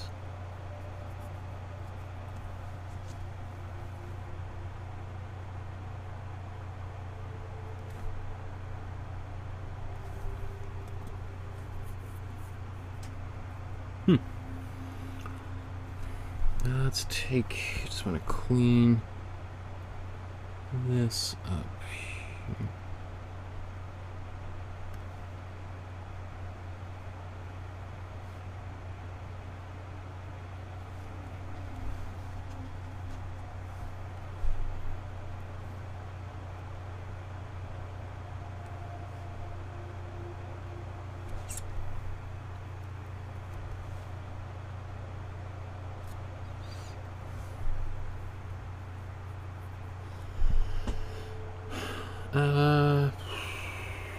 Looking at this, I don't know, it's just, I could pick for a while, especially in here. In fact, let's just zoom in, I think one last time in this area here, and then we'll be done.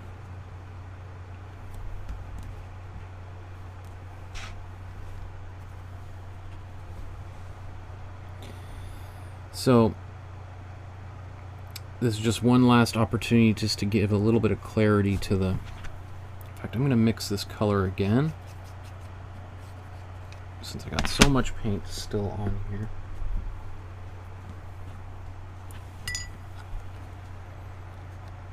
Warm blue. Or sorry, cool blue, cool yellow, warm red. I'm going to go for a little bit of a, sorry, you can't even see what I'm doing there, a bit more of a brown than a dark blue for these people here, since just to kind of modify.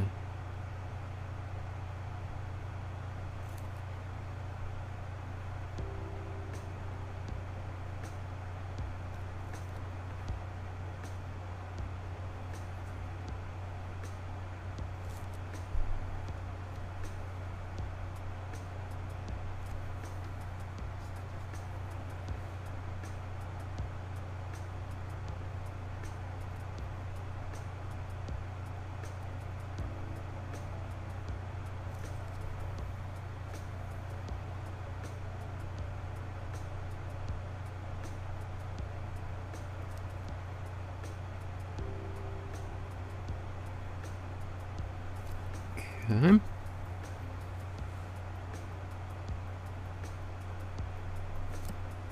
Make sure I got some of these legs under the table so that people aren't just floating around in space.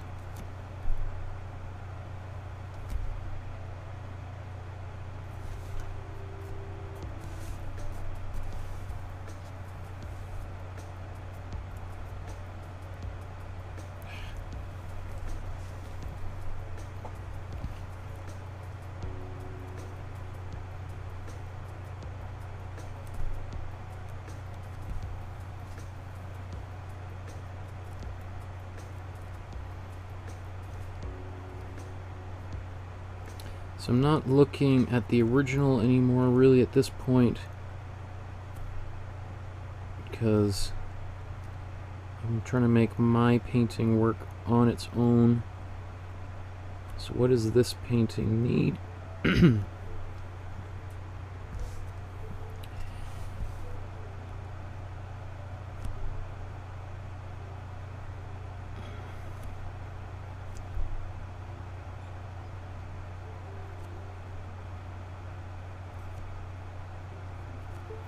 I don't think I'll be able to get that horse in much detail there. Whoa, what is this?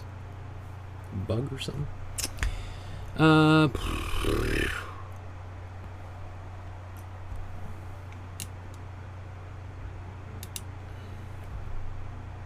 Okay.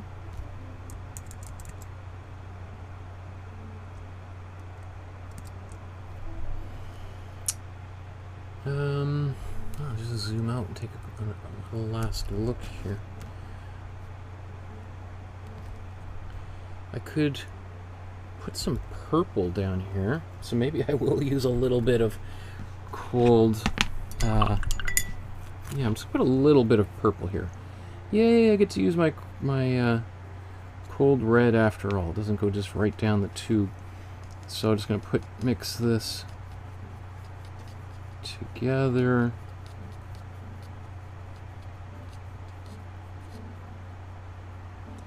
Add a little bit of white to it so that we can actually see the purple. Otherwise, purple sometimes just is so dark that you can't tell. And then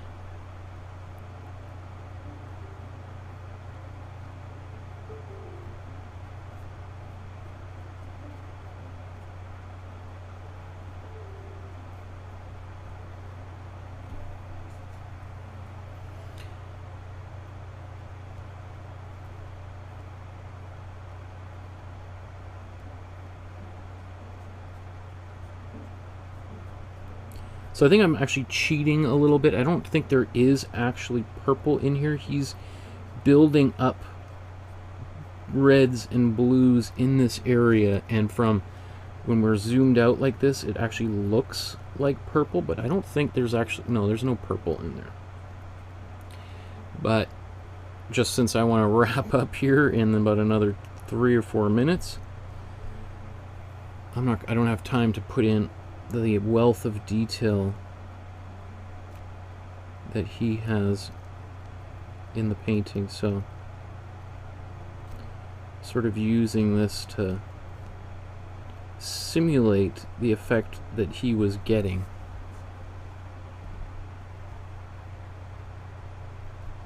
I think that works.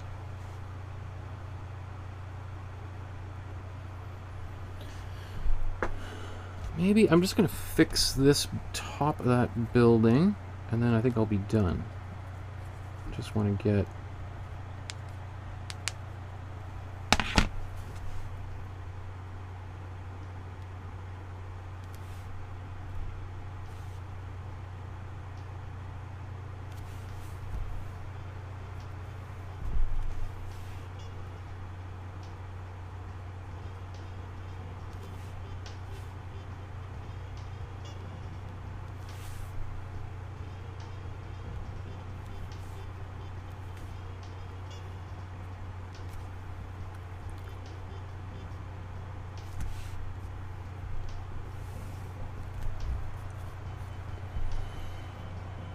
Okay, it's a little brighter up here. I am tempted, I know I say I was almost done, but I am, his painting was the photograph is cut off right there, right? So you can imagine, let's just take the actual outline itself. The painting, the original ends right about here, right? So I've got an extra, like,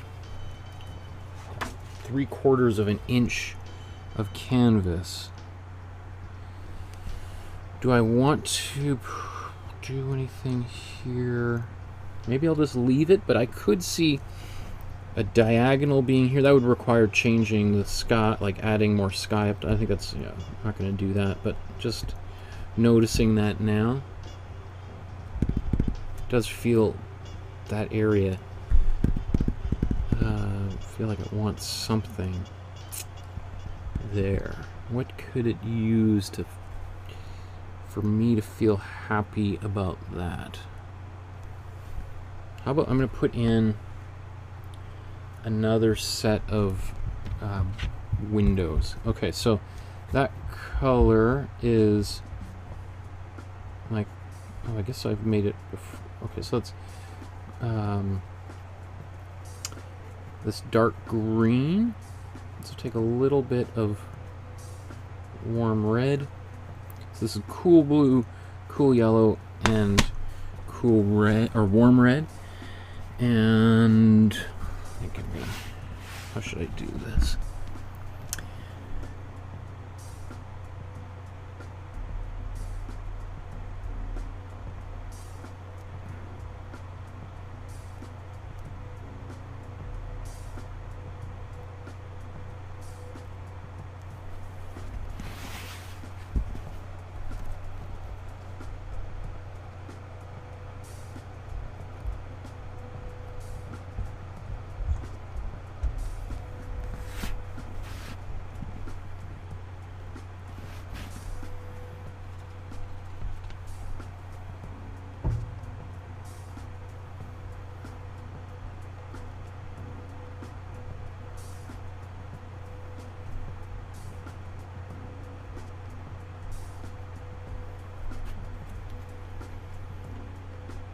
Okay, I think I can walk away from this now. Right? Can I?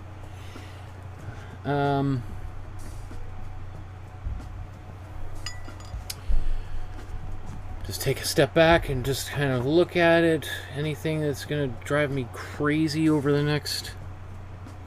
Yeah, see if one little thing here.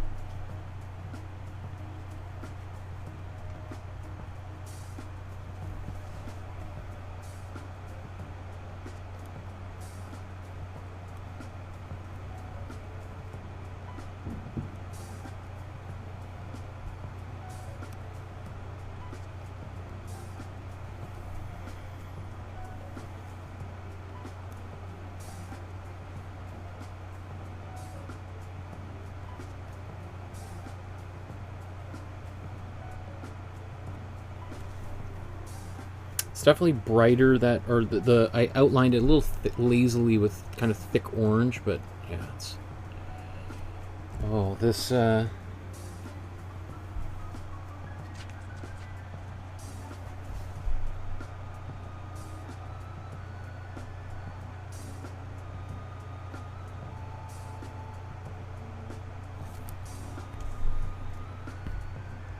window that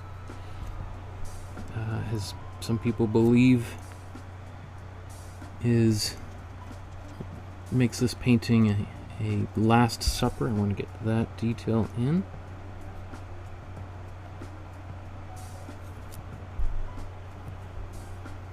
Put a little bit of green here. Again, just warm yellow, or sorry, cool yellow, cool blue. Let's get a bit more of that.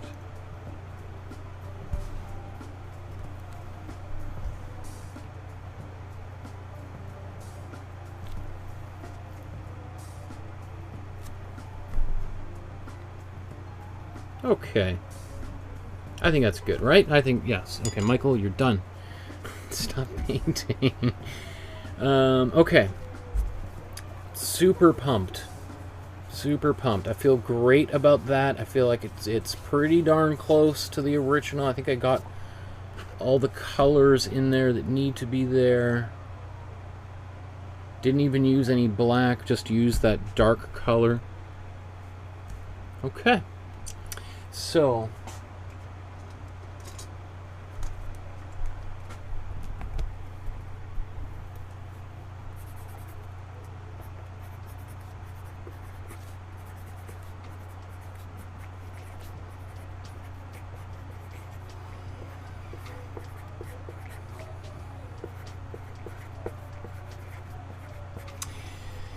not to end on a dour note, but thinking about 131 years ago today, at this point in time, Vincent van Gogh is laying in his bed, and he's got a gunshot wound to the stomach. His brother, Theo, is rushing from Paris to his side. He's heard the news.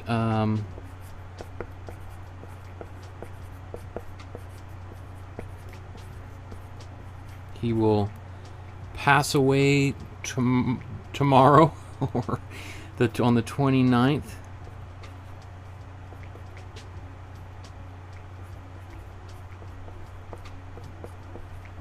Tomorrow we didn't even talk about his ear. That was the whole plan for today's episode. So we got lots we'll cover for tomorrow. There's so much. And we're going to be doing a couple more Van Gogh episodes in January, because we're going to be painting the top 20 most expensive paintings of all time. And there's a few Van Goghs in there. So if you're wondering, why didn't we paint irises or the portrait of Dr. Gachet? I'm a few moves ahead here. Not always. Not in almost any other aspect of my life, but in this instance, there is a method, I think, to my madness. Okay, everyone, thank you so much for joining me for another one of these episodes. It's so cool to see these coming together. This is an artist who's had a huge importance to me personally. I'm probably the only one. I'm probably the only one who has a fascination with Van Gogh, right? Of course not. Tomorrow we're going to be painting a portrait of Van Gogh that is, I think really one of his most important self-portraits, because it really shows the where he's really diving in to this technique. It was actually painted a year before this painting, but I think it's really important because we wanted to do a self-portrait, but again, some of the other self-portraits are going to appear in the new year in that series. So this one isn't one of the most expensive paintings. I think it's at the Chicago Art Institute, so it hasn't been for sale for 100 years. So it could never have made the list. Okay, everyone, thanks so much for joining me. If you found today's episode helpful, please subscribe to the channel. If you want to make a donation, there's a PayPal link in the description below. And I got a few sizable donations from some of the viewers today, so I'm so grateful. Thank you, May, in particular. I really appreciate your support. We will be seeing each other in about 20 hours from now tomorrow at 4 o'clock Pacific time. Thank you, everyone. We will see you then. Enjoy the rest of your evening, and good night.